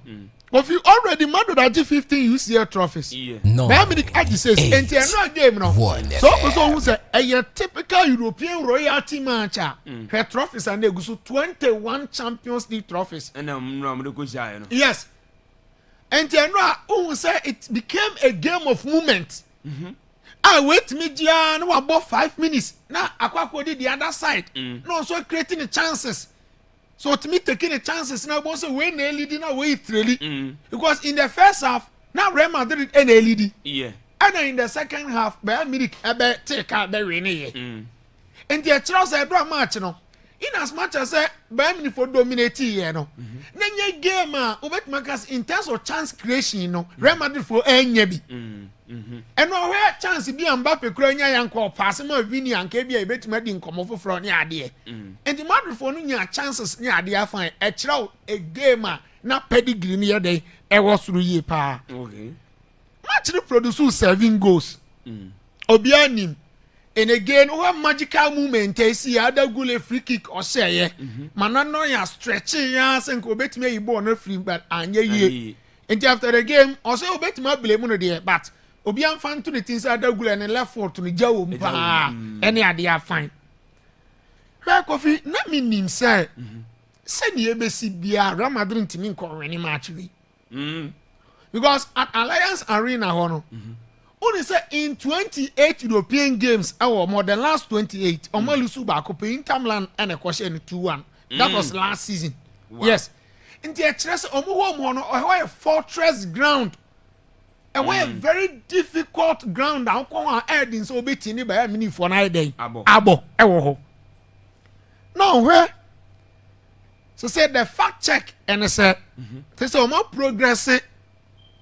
22nd time they could do the semi-final of the Champions League. And they on record, Timor what progressed do not pass from the quarter-final stage to semis. Real Madrid 33. Okay. Now the correlation between two teams no any record on my NSA. Bayern Munich no progress in the 22nd time no. Timor yini pa money brepa Champions League Real Madrid. Oh, okay. And then this time around for them to be able to eliminate Real Madrid, a microphobia be GDS and share a season for them. So let me Champions League. Because in the competition, Timothy have Bayern Munich and Madrid, and they Madrid in your film. And Pierre Modemon was through. Back of his Pierre Beshel Bayern Munich. Yemi say about pedigree. Pierre for the bet imagine by any man. You get a point. Even though Omo coach a wajibi does say Omo wajibi da finally near there. But in terms of quality there, you bet make or am fans Omo nyina ipe. But about pedigree no so a ho so no Pierre better be gina by mini kanim. And it seems as a Omo season. Omo tin nyese bia mistakes anymore. Mistakes kakra de Now coffee make Bayern Munich attacking Traore na sem chile. Olise, Luis Diaz and Harry Kane. Now I'm saying right night Makwa. I felt so vindicated. Say omo team one omo the most dangerous attack. The most lethal attack in Europe ayomo. And fortunately enough, all the 3 players in Ano, they were on the score sheet. Hurricane Eshebi, Luis Diaz Eshebi, and finally Michael Olise etwa aboniti. Kora. Kofi, it will shock you to know, say, offer the attacking trio of Bayern Munich. Oma contribute to 142 goals this season. 142. In terms of assists and goals combined. Now, Olise, one may say 18 goals. Ebino report to say 29 assists. Ebino report to say 28 assists. Luis Diaz, 24 goals, 15 assists. In fact, the numbers not appreciated as compared to last season. Hurricane there, and you have any ebedi home come up. For club and country, was set 55 goals in 47 matches. For Bayern Munich alone, he has scored 50 goals and at the amount and why 6 assists. In fact, record away said, the first English player in the 21st century to score 50 goals in a single season. That is Hurricane. Season here, so there is likelihood so there's some more goals at the account. You get a point. And the Bayern Munich attack and they know a day. Now you see, in terms of class there, Ubeyi Hurricane edge and chain. Na ebia to the largest extent ebi on ba be Luis Diaz kakra. Michael Olise dey yan fans afa na o emerge. He is still an emerging talent even though Bono nimbo. But you see, at the end of mo here no, I'm sure their names will go down in the history books as one of the most dangerous attacking trio in the history of football. Wọ́n sá Bayern Munich di ẹ̀sẹ̀ ọmọ bẹ̀yà mìíràn mẹ́sàn-án jìnnà ẹni mu hɔ a ọmọ tọ́mẹ́ntì teams ni yẹn nẹ. Okay, ọmọ bẹ̀yà Mario Mandzukic, Arjen Robben, and Frank Ribery ọmọ firi ntẹ̀ntẹ̀nu ahọ́ ọba. Ẹ̀rù bàbá ọmọ bẹ̀yà Mario Gomez na Frank Ribery ní Arjen Robben firi ntẹ̀ntẹ̀nu ahọ́ ọba ìrẹ́m. And to ọmọ kọ́ ọ̀yẹ́ no, they needed to construct another dangerous attacking trio. Unfortunately enough, they have settled on Olise, Luis Diaz, and Hurricane. Any defense in Europe will be able to show more Kofi Dadune. You see, medical can't say in football history, ya benya deadly trio bebre. Team B ekram rantie miensa wa animu a omuyo ja. Into on record over benya MNS. Neymar, Suarez, and Messi. Who how no more teams. Over benya BBC, Real Madrid, Benzema, Gary Bale, and Cristiano Ronaldo. And again, over Castle mind back. Where the Holy Trinity of Frank Rijkaard, Marco van Basten, and Ruguret. Then Netherlands sports squad me and San Ejawum. No Liverpool, so Roberto Firmino, Mo Salah, and Sadio Mane. Amunina Champions League be once upon a time. And TNA. And dear Bakwaka, Ama Wemudin Bako in that category, and say they will finally find a way to win the Champions League. Now be Chanam Atom Common so. But I never didn't come with dear. Pierre before Olise, I sorry, Due, Cavascaria, Abranteven Dembele, near dear, almost wing. But I tell you so, Kofi, this attacking trio any dear. Almost output the numbers no more than my how efficient they are, no. I idea no she papa was say, ye boy, my so. After say Kofi this season, the only thing I cap for Hurricane is Obaje trophies. Nka Ballon d'Or no be any competition. Yes. Ballon d'Or no. Only be any competition. I see ya na me dream one mentia say. Dia na ya na amexe in the conversation and dia na Emma Hurricane there be an on make a strong case for the Ballon d'Or argument. Because England they ban central form and no dia mo can be a woman. Mo yeah. Almost big media houses in more and dear Naka individually there be a approval quality. So yeah, dear. Even time and all by a minute I saw the Tottenham Spurs crowd mean competing for trophies crown. Single-handedly no home. Yes. Every season I can home. But I'm for the didn't come so at some point you first okay Tina no border. Now about Bayern Munich and Bayern is Bayern Munich the level new Barcelona, level new Real Madrid in the Ballon d'Or contest. But still Bayern Munich a team I could finish more draw bet in their make a case the Aje Ballon d'Or. And therefore said this season with the numbers of 61 goals contributions. Everyone for club and country was 55 goals, 6 assists. Wow. And the can say Bayern Munich budget trophies and you see this season so there. It seems that all is set for them.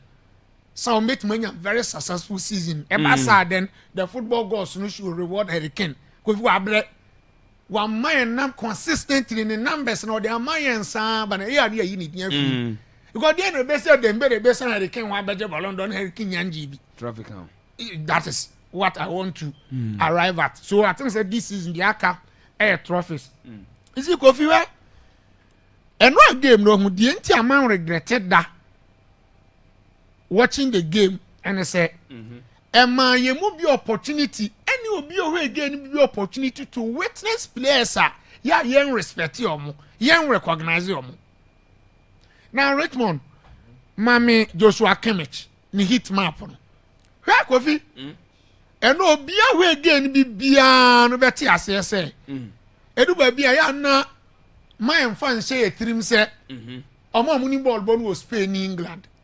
Samum. I tell you Joshua Kimmich Kofi, a player converting from being a right back to become a holding midfielder. What?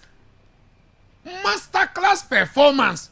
9, and no, 8, he was the main difference. FM. How bossy and fluid distributions, how no control the tempo, the direction of play, auditative play for Bayern Munich team. No, not wedding.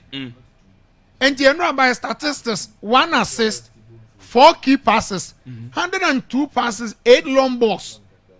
In terms of defensive contributions, 3 tackles, 3 recoveries, and 100% duels won. Okay. So, Kofi, the performance there, outstanding. Joshua Kimmich and Pavlovich. In 2018, Pavlovich no a boy. In fact, passing to the ranks of Bayern Munich Academy. And then they one be a mainstay in the Bayern Munich midfield. And then no on it Joshua Kimmich combination no. Now adding for Jude Bellingham money other goal so bet me contain any very demo. Okay. And I think sometimes you need for respect Emma players in Ibia almost go a different A league you know. Coffee Vincent Company also a bonabaso. Now the entire makers also a bonabaso say they say our only 2 games away from winning the second Bundesliga trophy.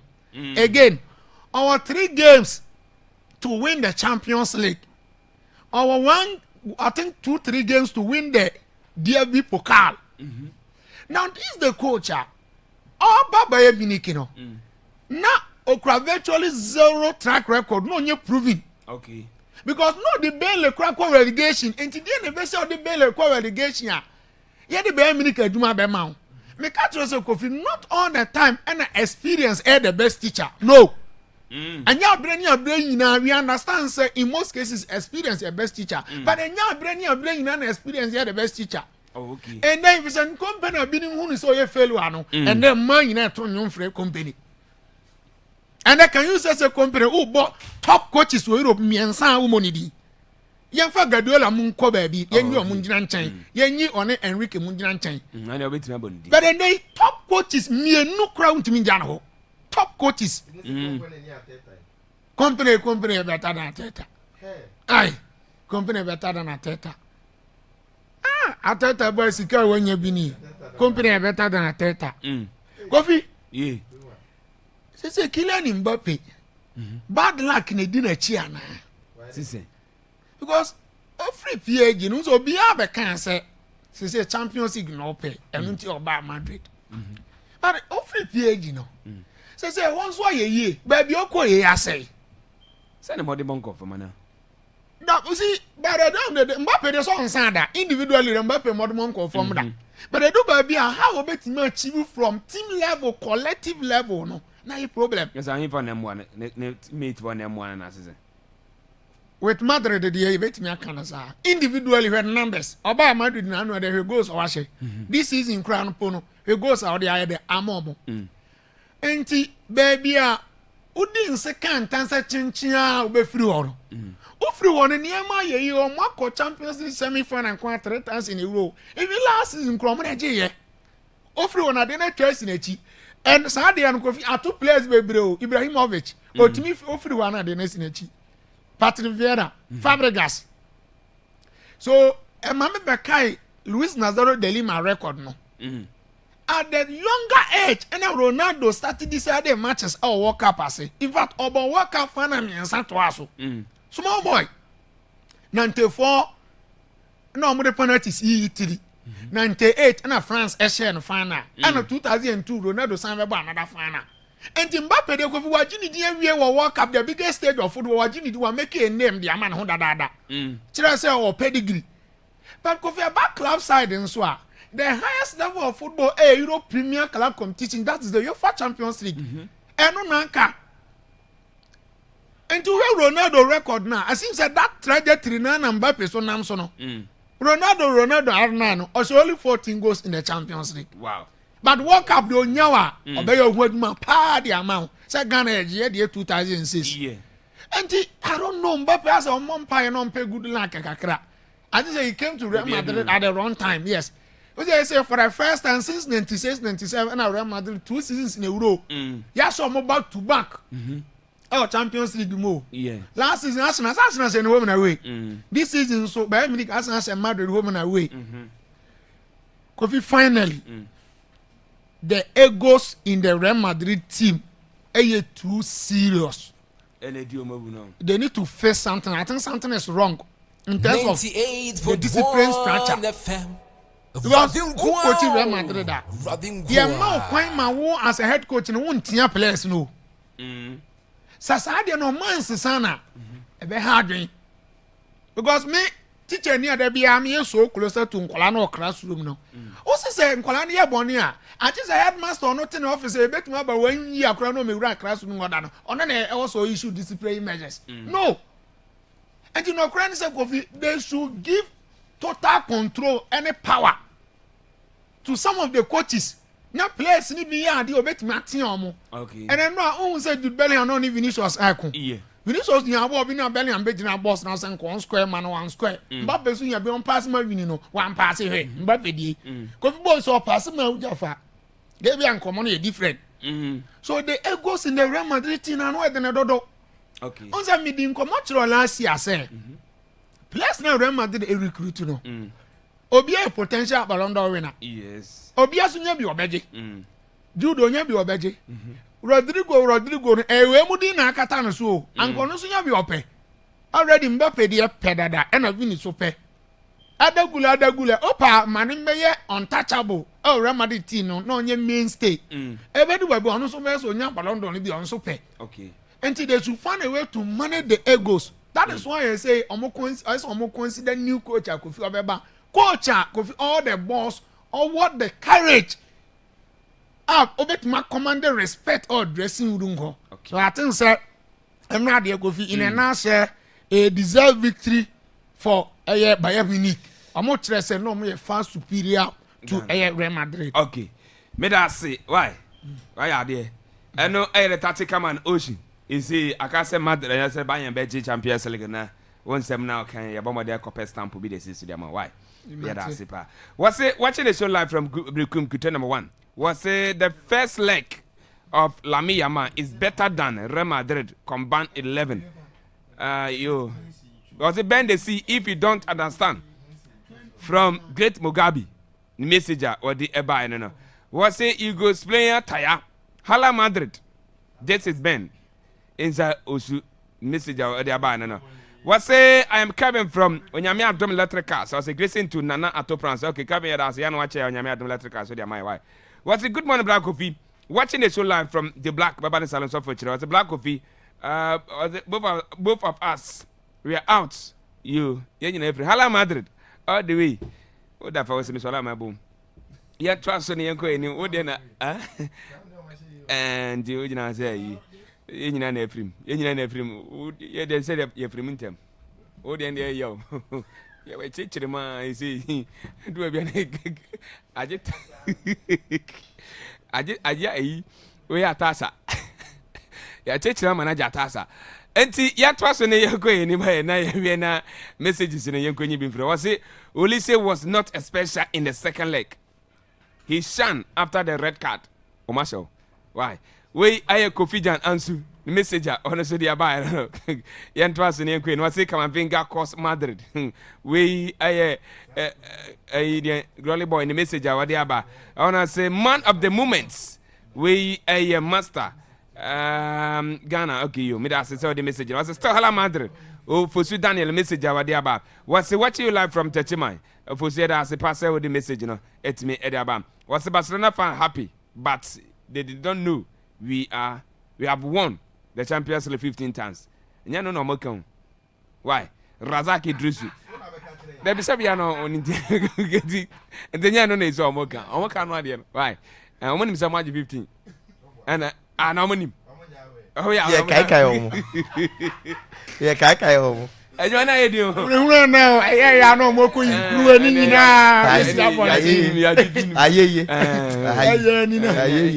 Why? Boy, yes, I know. Only Ramade kind of boy. Now, more crown of Omutimad. Now, Gabon, Modiama, teams in a dawson. Was it congratulations to Bayern Munich for shipping our tears? Was it greeting to all Barcelona fans? I know, actually, no. I know, dear, cause it was good. The messenger I say, or the Abanano. Was it watching the show Love and Claire at Half-Mem Airport? Was it more fire coffee tag was Starboy? The messenger honestly Eddie Abba and an opinion. Was he who lives on Tuesday? 8.1 on Wednesday. Barcelona. Barcelona baby with Abano. You, yeah, that's why. That's Chair manager, Baba Sadik. Baba Sadik, good morning. It's a buy no. Oba one champion. Are BBS? No better that you. It's back in it then. Hala Madrid. Iya Damas. Hala Madrid. Historia STC. Historia Poase.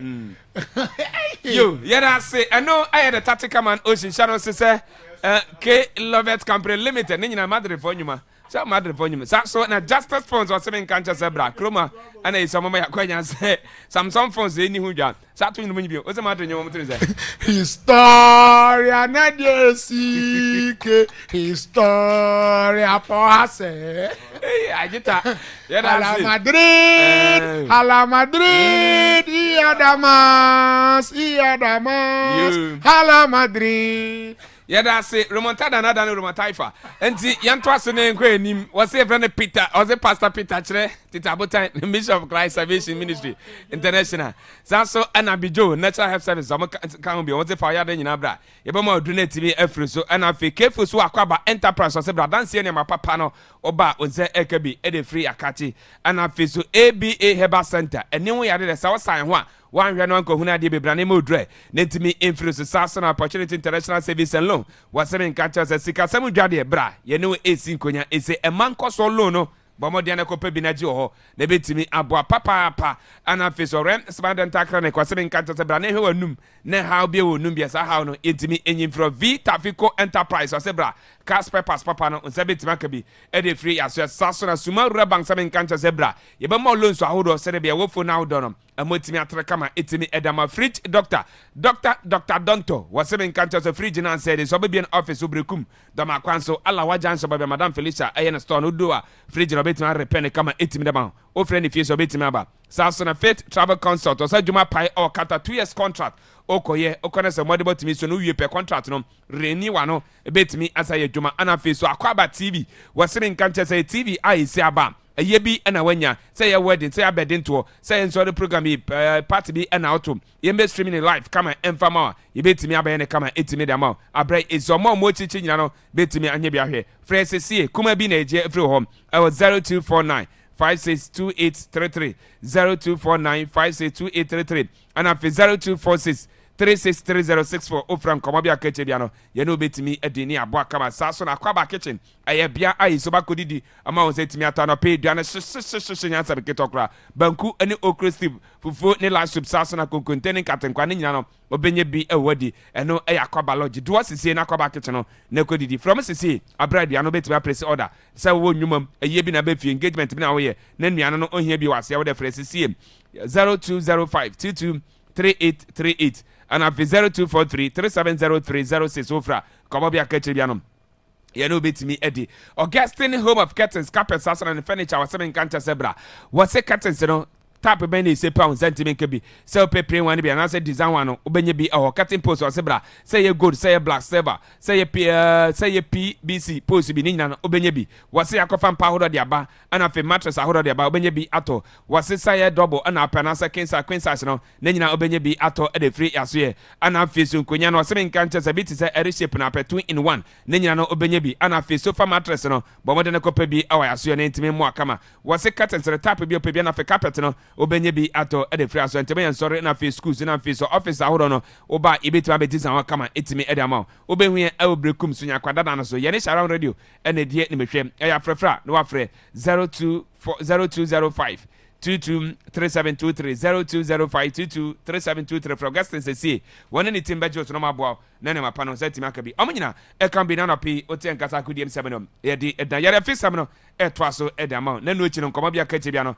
yetimi e de ama na afisam no shanon so say na no Sunday ye nyina nim de see ye abra na Chelsea e free samates e ba omudu ba bi ani na omo ba go so a Robert etise omo so a menoka say ye nia Dominic Frimpong e fema ai so ahwere nkwa eno ye di nkoma ye na samere mama na samere man ai na wo ho wana abu Yusuf Suleiman e di nkoma ma ne confirm chere sampa police for etimi achi omo susu se sanya mbra sam no a ese omo de no omo etimi achi mienu a ese to aka bi ma menoka say oyar sabia menoka say ne nsama ne nkoma no a ye ni edi ewo fiase no shanon so say police for abe confirming I say omode kata aba say nipa mienu I ekone nine so I say nano boniface sama akoso abrana Chelsea bus no every sama boy ba I so medu bebie no omatimi achi nipa en mienu a amenoka say omoda so omakacha enhwem bia iso omo ye bia no omo eboa na omatimi ahwe omo kire say tuo sasa kabim te say de no a na asamre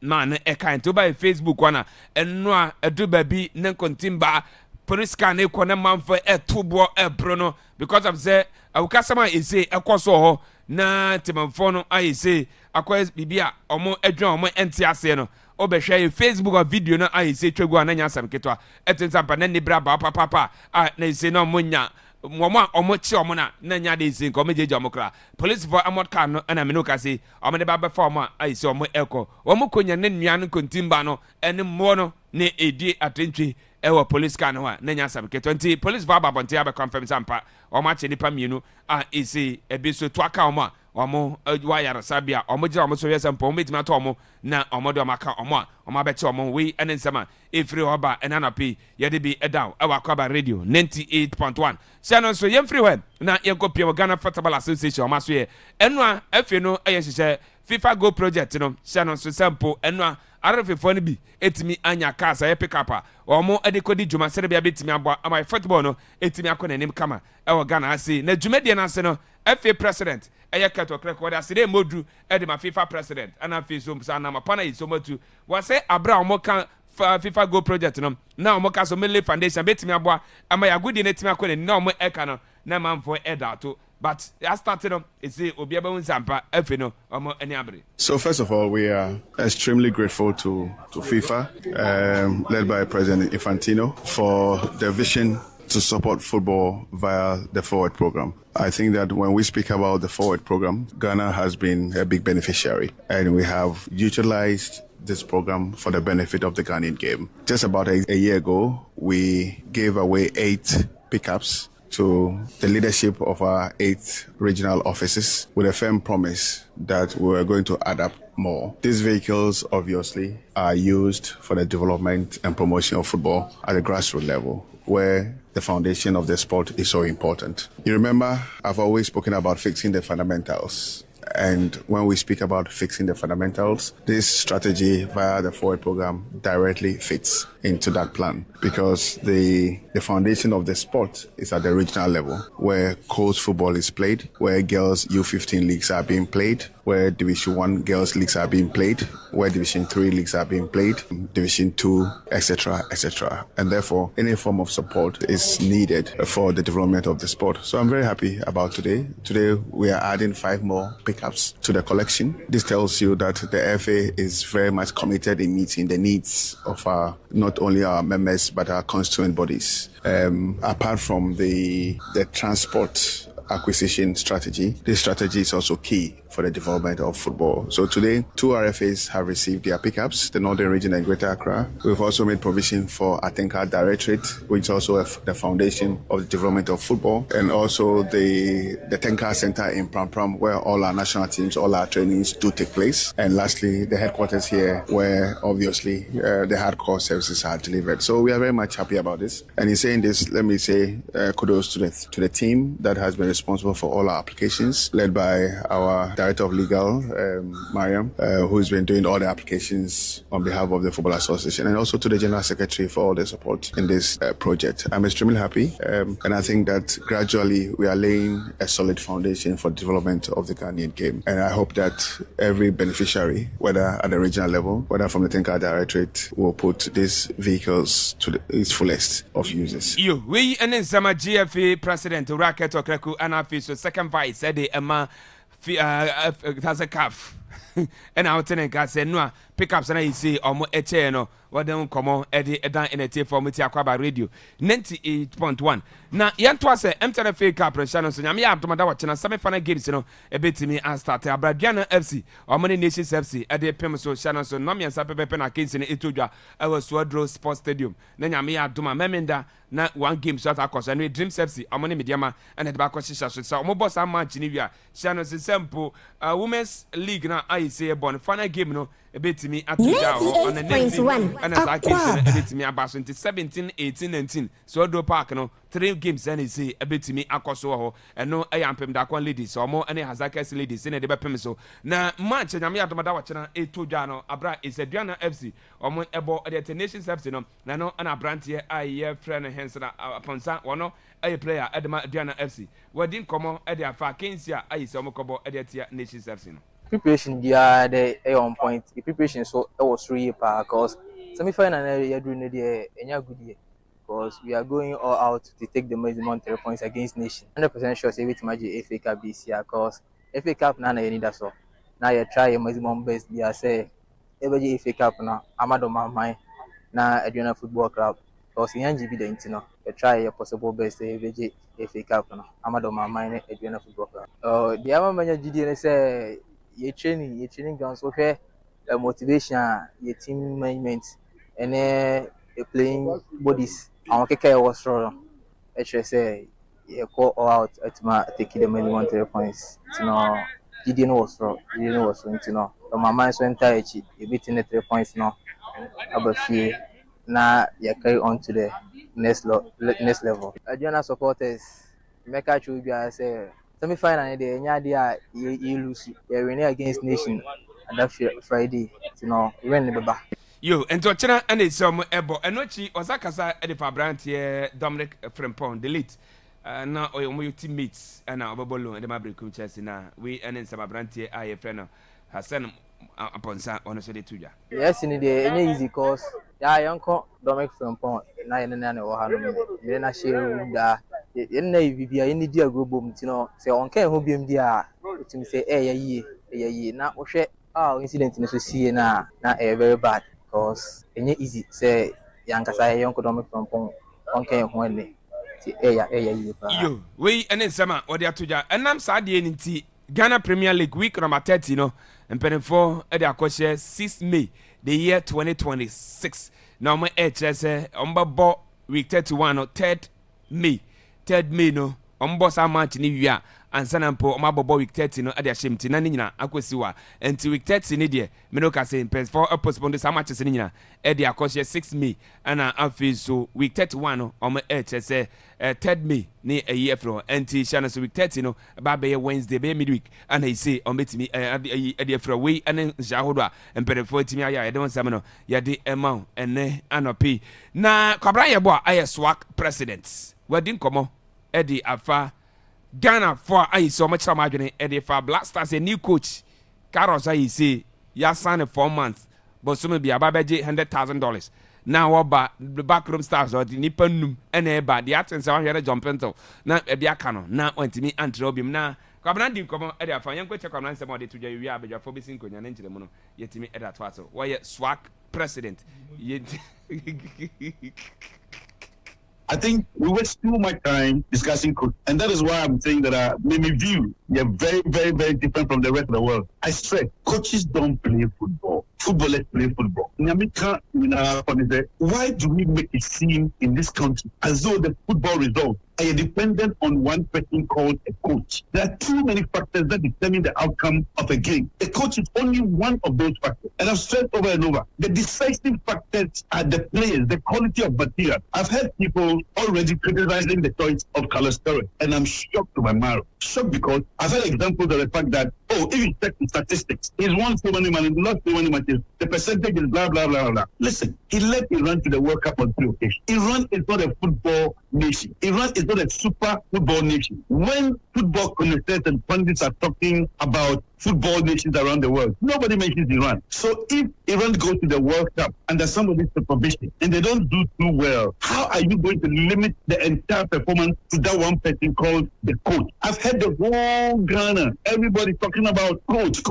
Only a coach that's not determining the outcome of it. I'm saying there are too many factors. Look at my own Asante Kotoko. Over the decade, check how many coaches Asante Kotoko have sacked. Because they always believe that the problem is the coach. The problem is not the coach with Asante Kotoko. The problem is that Kotoko's finances are not that strong. Look, a coach has been picked. His profile is not bad. He also has an idea about the African terrain. If Kolos is not good enough for us, and the coach, I say guy, now Yakofa journalist, 11 number 18, no. So if it was just about tactics and systems, as some people would say, he plays a 3-5-2 system. He plays a diamond system. Systems don't play football. Footballers play football. The quality of materials will always determine your outcome. So I'm saying that there are too many factors that influence the outcome of football. Unfortunately, the whole world appears to have reduced everything to coach, especially in Ghana, where some journalists believe they even know better than the coach. They know better than the coach. And I find it quite disturbing. You can express an opinion. That is the nature of football. We call it a beautiful game. Everybody has got an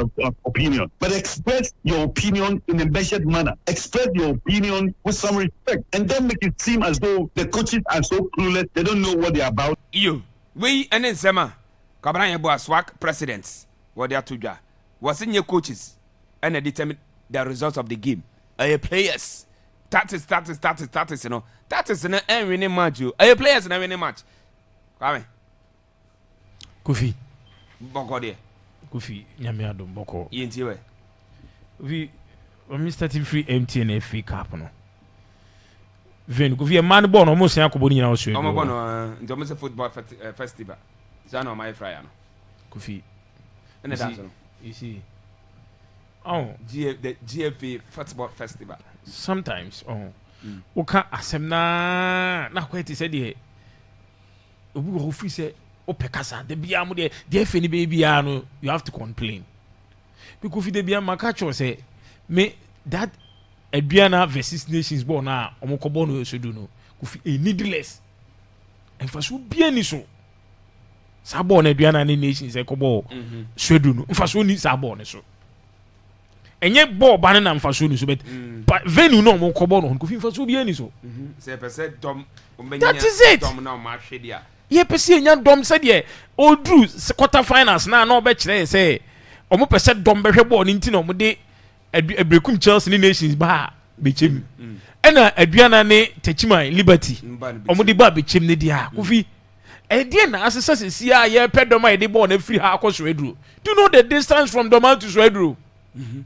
From Doma to Swedru, Kofi wa papa. And said we are na team da bia Kofi ono so call the supporters idi a kire ko ibia. Kofi na bia na be transport to e bia mbesimi ene ya na dwi o. Omokonra. Supporters no. Okay, supporters ni besima na dwi. A drive akọ now e hansu na obi ya say die nti ye tu kwan na dwo. Die nti ye tu kwan na dwo Kofi me wa. Said we are na supporters ni simi na wie ya omokodu na dwo they have to sleep. And say omokope hotel here then. Eda. And saka ni nyina insi that say club no na be den. E be boss saka ni nyina. This Aduana be call with 2 buses ah. Na Kofi say 2 buses nipa assume say 80 and 100 kwa na obas na. Na so be kona say omokodu ho omotu anopai no omokodu so edu anwumre be 5 ah. Kofi they have to sleep. And say club no provide Aduana there then. E the man supporters no. And Kofi say supporters ni kwa na be tu say skana. Kofi sika at least mu bedu. So Kofi say ye free say ye pese protect your teams no. you perceive protecting and supporters no from some traveling say better thing maybe so am Kofi. The distance from Kumasi to Bechem Kofi and do 1 hour 30 minutes. If you be free Kumasi ba now they almost say kwan into no. Kumasi to Bechem Kofi take 1 hour 30 minutes. Ube do Bechem. Say aduana na ade bia Kofi 2 hours. Ebe free ha akwako do Bechem kra na Kofi. You could see say the distance. Aduana supporters bet me free ha 12 akwako do and na ball near started. Yes. Nation says supporters bet me free Kumasi 12 aba be do and na started. You will be able to back to the chrome abra ade kra nya den. Ensa. So why say the game no esia kwose sueduro say chenchi en ko ball no sueduro. Kofi sometimes edu ba bia empinfo ne tenase a ifi se niam ni bu a on be sua niam be bra fi di asisi no. Kofi e likely say stadium ni the way pace see man Kofi enya ne sa. Enya ne sa. Eni wi a Saturday over see about dreams ene media ma. Na Sunday wa be bo ampem da ko a ene Hazakes ladies. Kofi you see matches we bia ni on venue say betim di Akwaaba nipa eden aba. Me problem pa ni e aduana ni Nation FC. Because Kofi dreams dey crowd of Accra. Me wa Kofi from Accra to Swedru. Kofi say dreams ain't taking 3 hours so be do Swedru. Watch out Kofi within 2-3 hours. What dey fan 3 hours kwa no Swedru. Takwa Kofi or to tomo takwa ho be pima Kofi enye din. But for you to move aduana to Swedru, Nation to Swedru Kofi. Who was nata? Me makacho say instant do okan apa no for nyina. If they will come and benya some of the big clubs in no Kofi they will also change the venue to favor some of the clubs. Yomoyen it seems like good baby Kofi omunim ni omoye. Okay. So person who say omunim ni omoya, omo head the very day on the ball aduana any Bechem United or Golden City Park. No mo hwe supporters a free Bechem any supporters a freedom any break kuma mo hwe ball no eba Golden City Park. Na be hu nipa na eba Golden City Park. So Kofi the see nyina china nke fi say yebesua bibi di hidden efi ho now yempo omo na e complain say na na club tukwa na aduana supporters no be traveling this night. They will be traveling. Okay. Ebia or they will be fortunate senra aduana e they had police escort. Aduana e no omunya police escort e de koye. So ebia now supporters in nso e be kono may also get their own share omusubenya police escort dey akọ.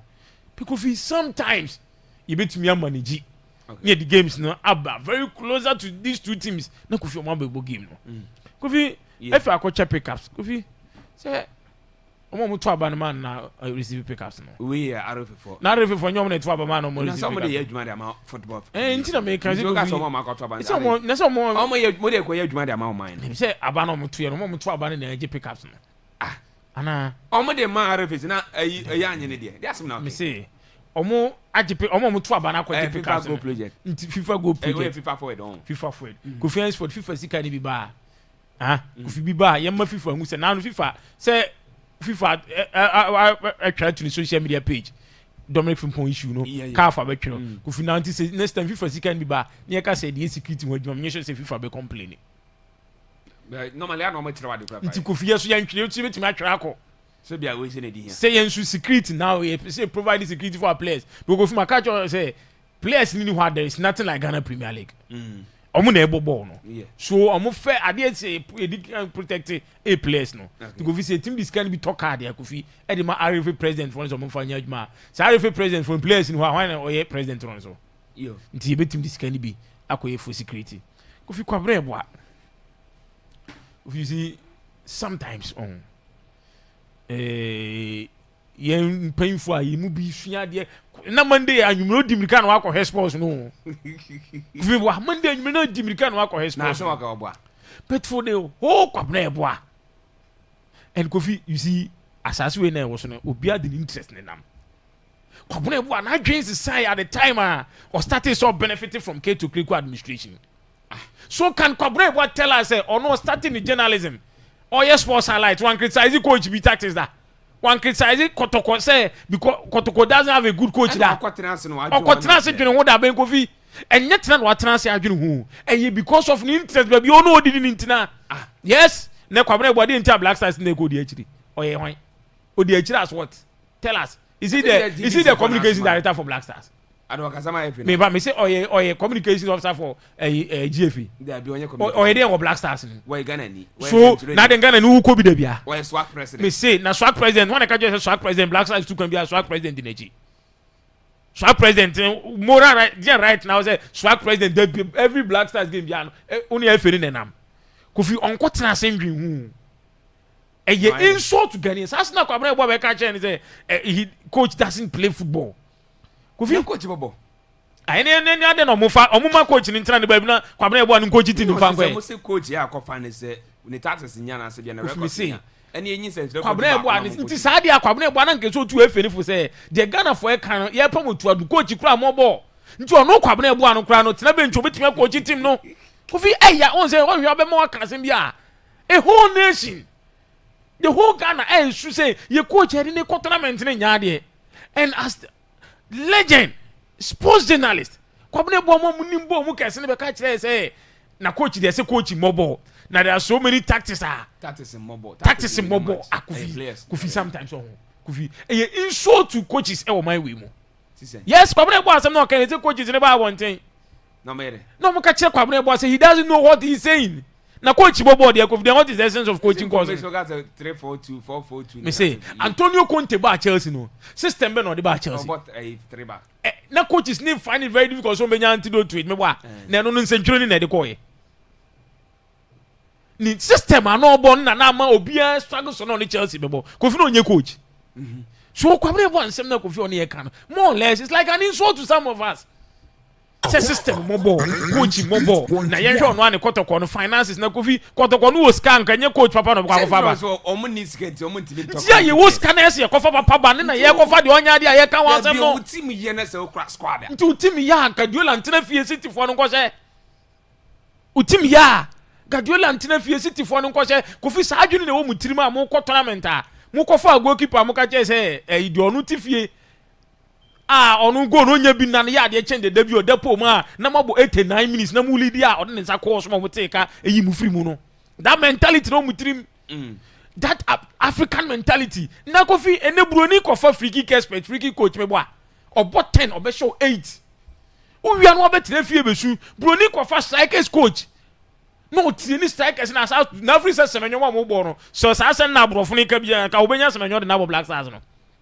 ufri sa brofo journalist let no mo ka kira brofo team ni say coach mo ball na nka hwan na be make semenyo Kofi sometimes some of this painful Kofi they talk omo ka sa na mu eya and annoying yo yate Kofi omo nsem ni bi abufu yo because for a whole Kwabena Eboa me say Kofi say ufri say coach mo ball ye fa team ma Kwabena Eboa no fa yenko and yen ka coach lances me say a Ghanaian coaches should come after what Kwabena Eboa said because you asina wa kan kire say even say ye tournament coaches na gino Kofi na so mo taxes na mo kire enye hwe enye sa no person ka kire no person kire say coaches na gino ne Kofi coach obo ba be den akofi na say ka say wa appoint coach na ye ko fa coach ni history ni records dey aba na ye kire say Kofi coach ni records ni ne dey ba bonte Kofi aye boni ana na free say waje Champions League waje World Cup na dey ba nka ba be ka za mo ya kire okay so Kofi yes Kwabena Eboa say the way Ghana ha is respecting war in football mu no and same ni bo ha more man ni interest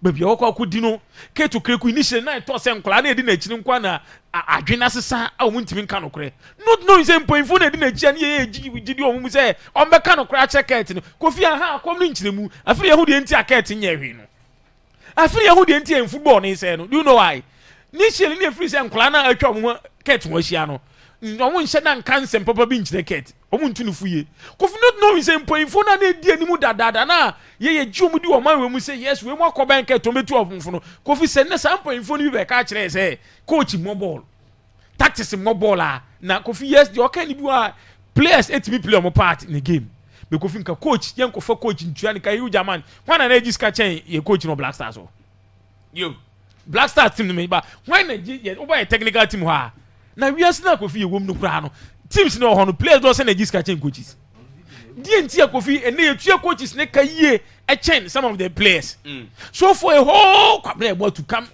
and say coaches mobile the Kofi below belt Kwabena Eboa nsam mara biem and Ghanaian coaches no go against omon come against Kwabena Eboa omon yes no match train asem no kan no ne Kofi ne premier teams ne fa coaches biem Black Stars in here before coach me for Juma Kwabena about Kofi with me. If you Kwabena interest no or Yaman a legendary now. Yet some kind of Kofi there is no legend on my way. Obia more interest. Mate, me that say, that's a funny person idea. I know you see. Kofi Tago. Aha. Kofi. Yeah. Me the pass ne ye benya daje na yaka Ghana. World Cup na ye kono. Coach Oba Honsem. Eze Mose Ghana appointed Carlos Cress. Yeah. So ono no de ye ko World Cup no. 4 months. Yes. Na die di kan. Unse the last time me back about these coaches na me bought Carlos Cress di no. Me catch him say. Honestly, unconvince me. We are doing critical analysis. Now, judge matter for so we put the facts to bear. Now we judge, right? Kwabra boy, we senior my respect no. But we are analysts. Say be on video na oyi. Yes, sports highlight. Yes, to analyze it matches. Into me analyze it. So let's analyze them. Oh, serious video no yi. Okay, now let me chile names. Kofi yani abri yako weka. Look, here, Carlos Cress. Unim say. Me kan sem bi kire mo say yete hey efe no ensem o maka che na yegina so de coach ya omode neighbor nobody hates anybody, let's be very honest. Yete na efe ni ka che say yen coach ya be fa na ba no Ghana fo nyina be je di say coach we die jawom wa ben onim adwuma ni modu, and it makes sense because this very moment na ye tournament na see the obi call World Cup na say it should be somebody or world record, good record World Cup no betimi aye bibi bebre na Ghana fo nyina hwe ni track record o maka sampa. This is the coach into omo awo brofo bi omo say ye be appointed their friend the serial winner into ye we coach no ene omo nsem na ye hwe say o ye serial winner and a serial loser. Okay. First of all, my first disagreement has to do with 4 months in a crowd coach, because 4 months is saying, my catcher said after this World Cup, AFCON year 2027. After 2027, because on best World Cup AFCON dates in 2028 year World Cup. And this year coach here. One, you're appointing coach or the year called World Cup, no. But World Cup on a CNT you require best survey as preparation. No the team no because next AFCON. Next AFCON at least you better the subsequent AFCON the main target. And it's offer way 4 months. Not 4 months and after World Cup no the human to her. After now say go for coach for abeye frefre kobo. So you end up now fe enya nwanwa get by coaches apamapam bebre. Nti yenye ya be say be pay coach or he steady, and this doesn't vindicate the sacking of Otuado because a tray and say the right time and as the sack Otuado yeah the rush, and this is a very wrong move. 4 months saying okay. Carlos Cress. Kofi, I was looking at the coaches in one Omoko World Cup no because my catch was hey, let's see how the mommy na nkokra phone so I wanted to check. In fact, me check it now no Kofi na oldest coaches Omoko World Cup no Otoso 4. Yeah, coach. Mikao Lasheku na or Romania. Kofi, I want them coach say well Romania coach say you para batted. Well, on I don't qualify for World Cup. Now Otoso for say Otoso 10. 73 years. The advocate na yet say the when you know World Cup 74. And ko 1 year. The advocate I think 80 or 74. I stand to be corrected. But on him count to Adeba. Kurishao. Nti mane nyon what must say now Hugo Brooks na tosu 2 and Hugo Brooks you understand on here I think 74 you understand Hugo Brooks what you say okay but Ushe Carlos Cress 73 na me catch him say o man ya see a person e build you all young talent yemfa coach aside him being a winner no o ye young kakra nti na de bia ne ye bobo Walid Gragi Harvey Renard any ade no but I didn't think you cover coach not just coach utumun sampa on to be in the next 5 years the next 6 years on national team what am I say but say you put a result so you convincing because I know the year be so I say we see you winner and I see you loser now wako World Cup no Kofi 3 times or so Only Iran 4 and 3. 4 and Okay. Only Iran akọ World Cup how many times? 2. Yeah. Right? Now for record neto so na me no nim komo no me hu e wosoro. Now 2002, I think we akọ 4. 2002 akọ World Cup. On say South Africa say ofirimu group stage, right? Okay. 2010 akọ World Cup. 2014, 2018 and 2022. Kofi nim say 2 times for the Iran minor akọ World Cup ni nyina ofirimu group stage. In fact, this very coach or the Portugal call World Cup no Kofi Portugal kuta all the players so one do quarter finals so one tra ho jina hwa World Cup tournaments 5 now we call already no of 16 matches and wabo we win 4 pe 16 matches at the World Cup we win 4 o find a percentage I saying we lose 8 we conceding 19 goals we share 19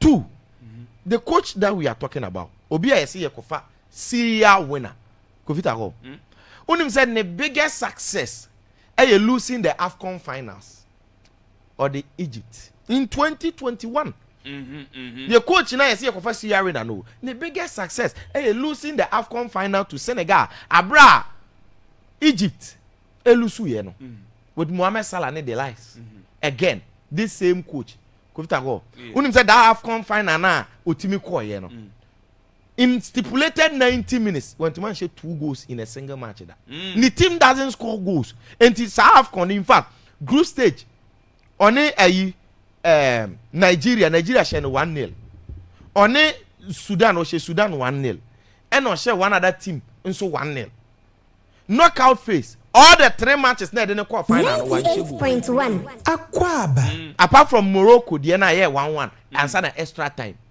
and the stipulated 90 minutes on go 3 of the games in the knockout one go against Cote d'Ivoire against Cameroon final in the Senegal Senegal ni nyina one goes penalties na Senegal side in right and the team doesn't score goals we say the same record na ampa oko Iran nano 70% of the matches are our boy one share more than a single goal oko Oman about 60% of the matches are boy one share more than a single goal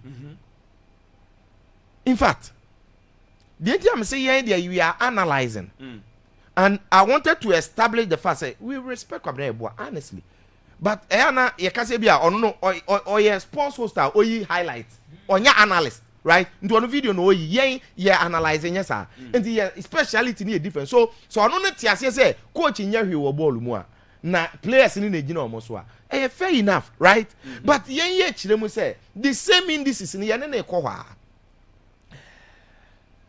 o say Iran na obi ade example no Argentina and Central for kasa because ye Chelsea ni madwuma sinti ye point coach na Iran onye football nation Iran at the 21st 21 FIFA ranking Ghana the 74 so the Iran akọre now see Iran enye football nation Ghana na ye da 74 no mpacho me here answer no afri ye senior man ye president Kwabena Eboa ho okay what am I say and in fact all the analogy let's scrutinize papa we ampa when he see so was there Real Madrid in omo but he went to Real Madrid after the time Vicente de Bosque Accra almost second in the Omaji League right all kono no mo Zidane awaje word best omo Ronaldo omo Luis Figo ma to Beckham aka ho o di 4th Real Madrid e di 4th Satan no gbenye na sebo 2000 in fact the only trophy or J na pre-season you say yebo Super Cup no share Mayoka and when you look at it me men sem say some radio nke here coach Bob coach ya ne performance na e kosoro and you must say Carlos Crest no kra mrebi na ye pagya no e rate no a say ne performance na e ba from because Iran apam no encheye Oman apam no encheye other countries apam no encheye means what must say and the na convincing and say oh ye serial winner no because my catcher say the AFCON World Cups now AFCON almighty Cote d'Ivoire Portugal knockout wa 16 ho baby and ye in film of Russia right yeah again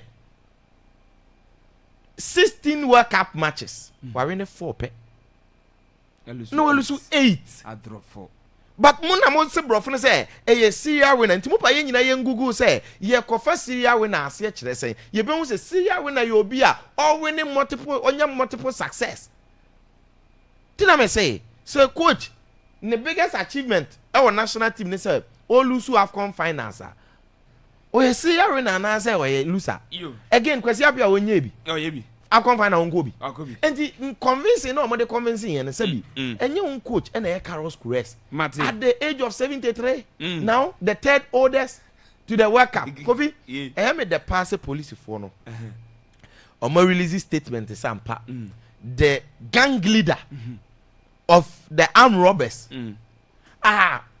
omo call Robbie team Brekum Chelsea on their way coming from Samurai Boy omachimu mienu including gang leader for now they see from suspects o make asem bi kire mo say mama ntu armed robbers enough on say nan say omo bo omo to kunkum omo ba hat sophisticated system na Ghana Police Service use say no Kofi omo ya advance rough you have no idea some partnership no money US for na kono and they are not going to break that down for you to know but some ka so omo be yere wa mo akura mo hu say ne o rob ya yenwia phone nti mo jai place ni nyina because we need to fa phone pe wa fa de e ma so am ye de run ete wa fa handcuff na wa de agu nsa so you guys know say ne robbing enye lucrative because you will be arrested easily all the big famous robberies are cost you ko bi enje o nyina so robbery na nkasa no enya de a me so tutu from kotete o meba be you because sister no mo so mo disclosing but they are more advanced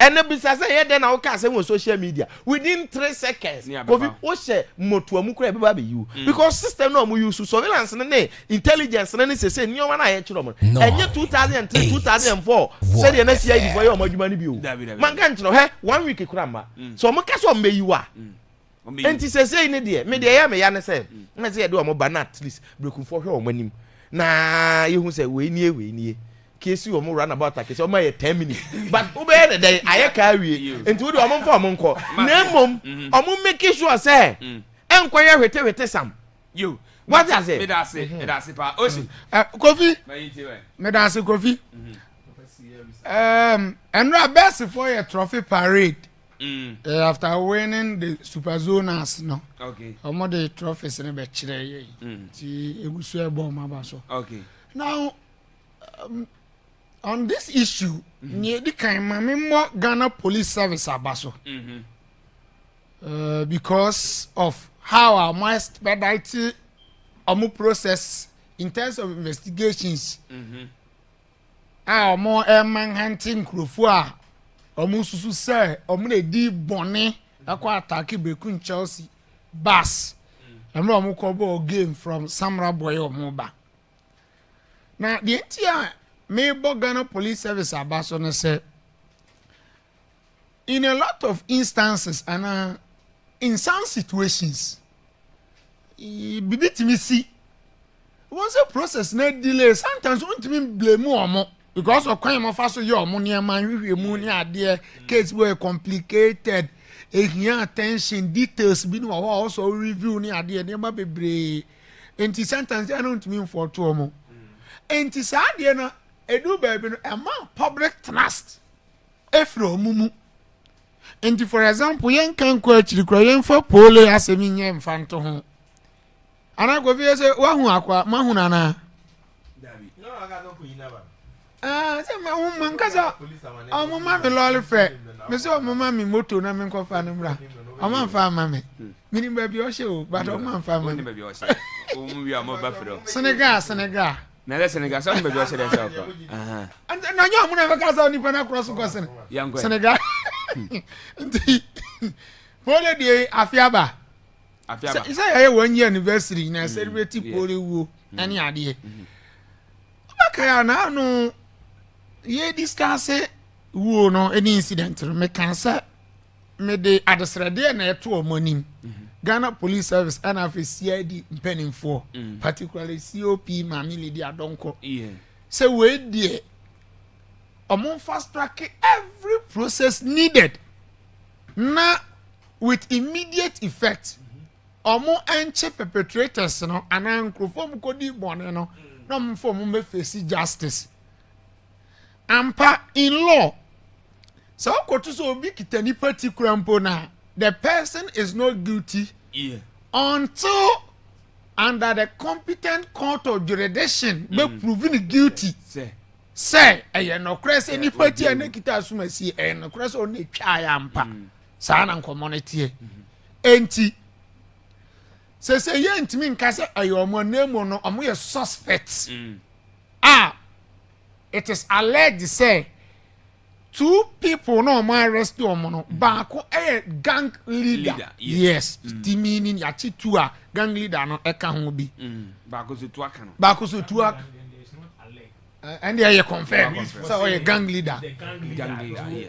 Oh okay, so police for na other one they are like so gang leader no dey factual emphatic say on the di microphone anim yes you see asagwe ni dey go fi say ya na be kono dey am sure say justice will be served no bia come atone yam and they say we are branching busuani we are na downfall we ani nua with immediate effect na ya che boys na say ya fast track process na prosecute omo me sure so go be some sort of comfort but the koba say oh wanda wa afi ba ko afi mienu ni ade na ekọ na still nkofo no nkodi mo no ye nhyɛ da nti bibia mfom ye yanche omumpo na kan pese ye di o ya try omo de a kofi e be ma case na ye worse more emema ya odie no na busuafo no bedi ya more na akwa te say ye ku na de hia na fa omo ho adi free what you say Ghana police service we die kofi ye ma omo abaso kwan omo afa so a ten so omama ye enya update about the issue no omo ya ade say ya no mbe yo modwuma be boa ama ye nso ye nya gidie sononko awo omumu say omo etimi aboa abo ye lives and properties ho ban okay now on Black Stars coaching job no say ya nya coach Carlos Cruz na kwabra board nkomo na wadi no govi menene ya adwun okwan bi so menene nya adwen na ni nyina ye kwan ofa so a o chereche nsennimu no he started by saying say football the omo mbe determine game ni plex na enye coach no na bibia si a ni nyina ye de ani akwakogu coach no so ne ade a see coffee the the perspective I mean ya adwin enie it is about national team and when you are talking about national team there meaning obia ya friend say I'm performing role be concerning the national team no our responsibility can say that so deliver them on mine no because when we are discussing national team that is our pride because club side sika players in your national team mu nya bi any ade enti ye na ye jitu say national team their commitment e patriotism and ye de ebo now ya can wo hard time in again ama de bia na meka say ampa obia jitu say recently coaches are appointed omo mwayen they don't take the boxes in terms of coach so say we die o ya de whoever be a project ni gina obetuma boyen ama ya gro na ye anase de person ye achieve ni yansa beka but omo for the right coach in mind obi agitum very see Kofi sometimes we are not being fair to the coaches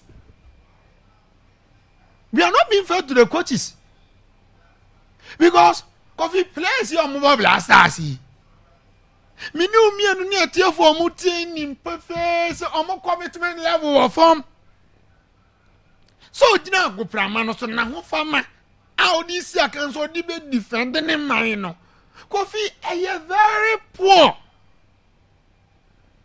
where ya can on has say free players of Melbourne national team na anka omunya loyalty test because blasters no mu di agro senior other players omo even national team call up Brazil impose a player being boy body didn't say when you call up and a boost your fortress celebrating no it is not in our case oh yeah enti ene You bet my fair player, our national team come, no, giant national teams or Babe Wale.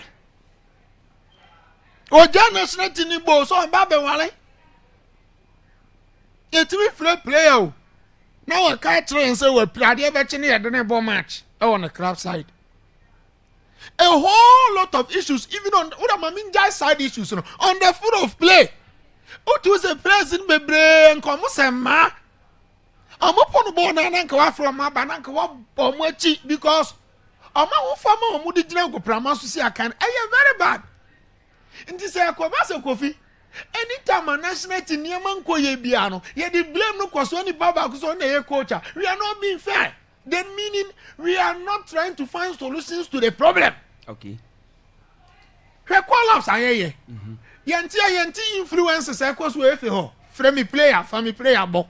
Ye we say, for we shall enough for we shall. When I am there, but still our cassette here and Tian Freno. We bet number 2 no problem ye. But because I say, only the manager, any account puntino, and ya dear be Freno. Yet is animal de bia. After that, I am born and no bonus as so on Frontina ho. Yes, you need than you come. Than you or cassette and also shout to be no any after that I am friend babe. I'm a branch and I'll return prematurely our national team. NT1, yeah, proper call up.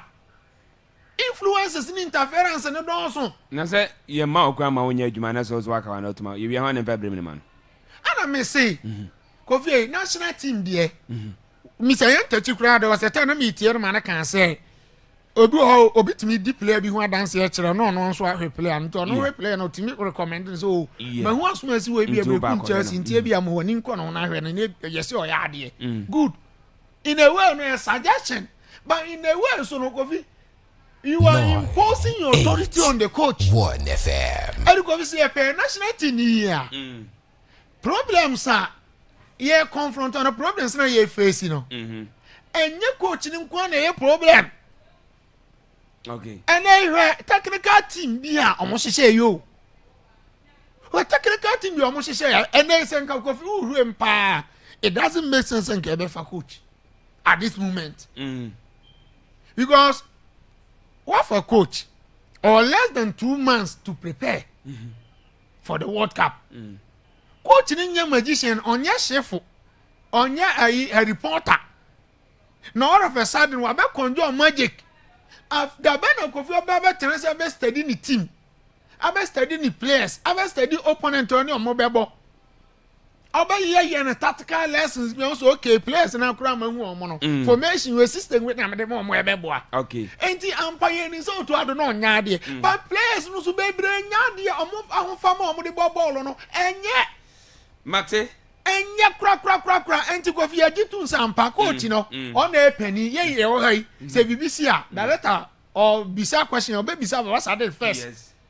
Ansa na nipa kura bi odi sa abone no kra ya fra na begina mpanfu anim but it doesn't mean say baba sade ke nkwa na ye aduma no wa ha just that diplomatically and on professional terms no ono na ye penny but onyo no nkwa na Kofi responsibility dan so you anti engine tun sa ampa coach ye coaching problem coach aba but enye coach ni nkwa na problem say players na fam o mudi si akan omo commitment ni nye yada say 0242020208 and 0207573003 na enochi ya page mu na de aka na abetwa so e de ama yanko first caller good morning yes sir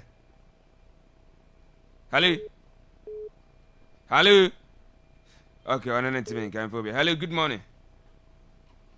Hello, Bragofi. Yes, good morning. Good morning, Bragofi. Udi, shodi yana.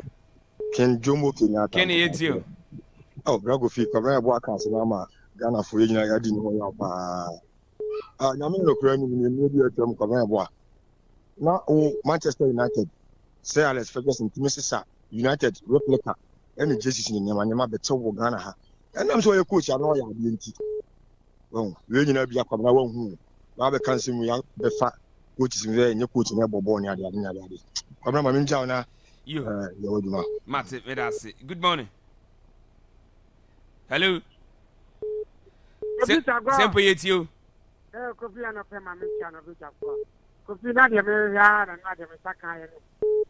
Then I'm team, which is a team, Okay. Real Madrid, and Barcelona, Liverpool, and Bermuda. You. Yeah, that's it, Papa. Good morning. Hello. Hello. Yeah, good morning. Would you never be free?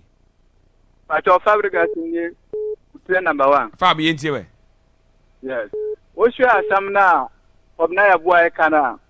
Many yard being for many yard because your name Fabregas here an example. How Coach Kumu. Who shall check Pep Guardiola? One also our successful manager, Kura, Edu maybe a normal student. They will players no more now ambitious performance. We didn't time be a desire now, but it's about time Sagana and Yamaya in Daho. Near proper recruitment. Yes, yeah, that's it. Pass over for Fabregas, sell for free trainer, what's the argument? Young Fabian and Twazi. Good morning. Hello. Hello, Govi. Ben. We have a code here. Hello. Hello. Hey, well, I'm not going. Emmanuel, you too. Tago and Pato Ramoyete. Boko, you too. Tago, you better Ghana police service for us. Some of them are doing no much matching for the coming Kwama Guinea. The Mumu said, maybe you move no Mukumu. Omukumu the wood. There be Ghana Mrane, Ghana Mrane said, be out, said you could do be where choice in Kunti, and could do massive judgment of the man.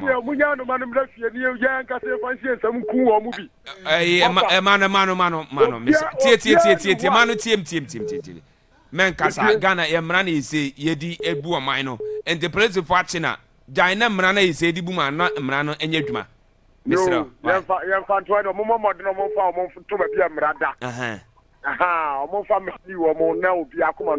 You. Like your blasters. 98.1 You, Mate, Yadase, Emmanuel Yadase Pass, the coach, I see was on Guana de Bia Farm.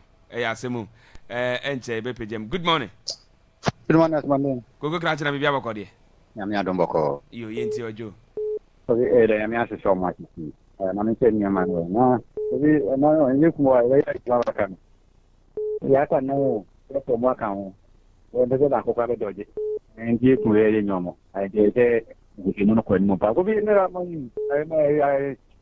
Madrid. Some of them want to know about actually, the Mokoye and the non wedding. Because they would have this 11 academy 5 million in the air. Yes, yeah, that's it. Joe, Yentime far for BB, senior, me Adam and Enumerate Yaba, Dakana, a better Sabako Bobo for Crano, 8 me at their bed down. Now, also on the Akwaaba Radio 98.1 Yenny baby floor. Yeah, Frau Sefkin, oh, Fante Newton, oh, Kumasi, and ne, Ayo, Bebdi from Kennedy Kofi Mensa. Usina kind of Mabri Kumchas was away and the Godfather. And I would have certain young Gopon and count na the Dabacomas, we only come and famum. And to Sefkin, baby Obi and Jui, never did Wawodan. Happy birthday to you. Happy birthday to you. Happy birthday, dear. Happy birthday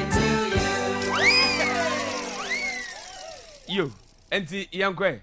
Nana Boamadako, a soko Abakoma Hene, Nana a retired referee, match commissioner, Nana Equayene Papa ye. Na se was nyando mase na nana se moamwa no ne a isi mutu support mano friend no kan kransensem nana se yemfa fidie so na enamase wase moamwa ntimi anto monsa amfre no antimo gamode mpae fata nyina no nana se oda mo nyina se sempo ni padom a ise bae no na eyade ise ebro na adwene ne nti asese nti nana se oda obi bi ase sempo moba buaye amanonefo mo amofre no mo amantima mfre no nyina no na se oda mo nyina ase mo aya de se motomato support no etimi ediama ntenana o se o ma atena supamti yebeda ase se oso owie no wetimi akamo and yemfa nca na yanko upness DJ Jovia yepedan misra wa wodan single self container se ewo alawa area se wo continental se wo jamdidi wo bia wo de bomodin and friend number si se de bia yenue ebetimi anya dan bia ma no single room support kan bo animu a se de bia obetimi akepo no nyama so a yade se betimi abo wo de frɛ 0209 74 904 0209 74 904 0209 74 904 ofra ba ba hwe ne yaje e de ama yi nuen se de bia won so benya ba bi e de ne tiato na otimi aye adwuma no. Up next DJ Jovia ɔde da kana baba to aso de ma nyame yadoma na nwiri obetse enka bi shana so te bona ka oti Hussein kana tactical man ocean of kama ben oti am ka Richmond and a producer show na onye bi hwɛ metin ade kofi ado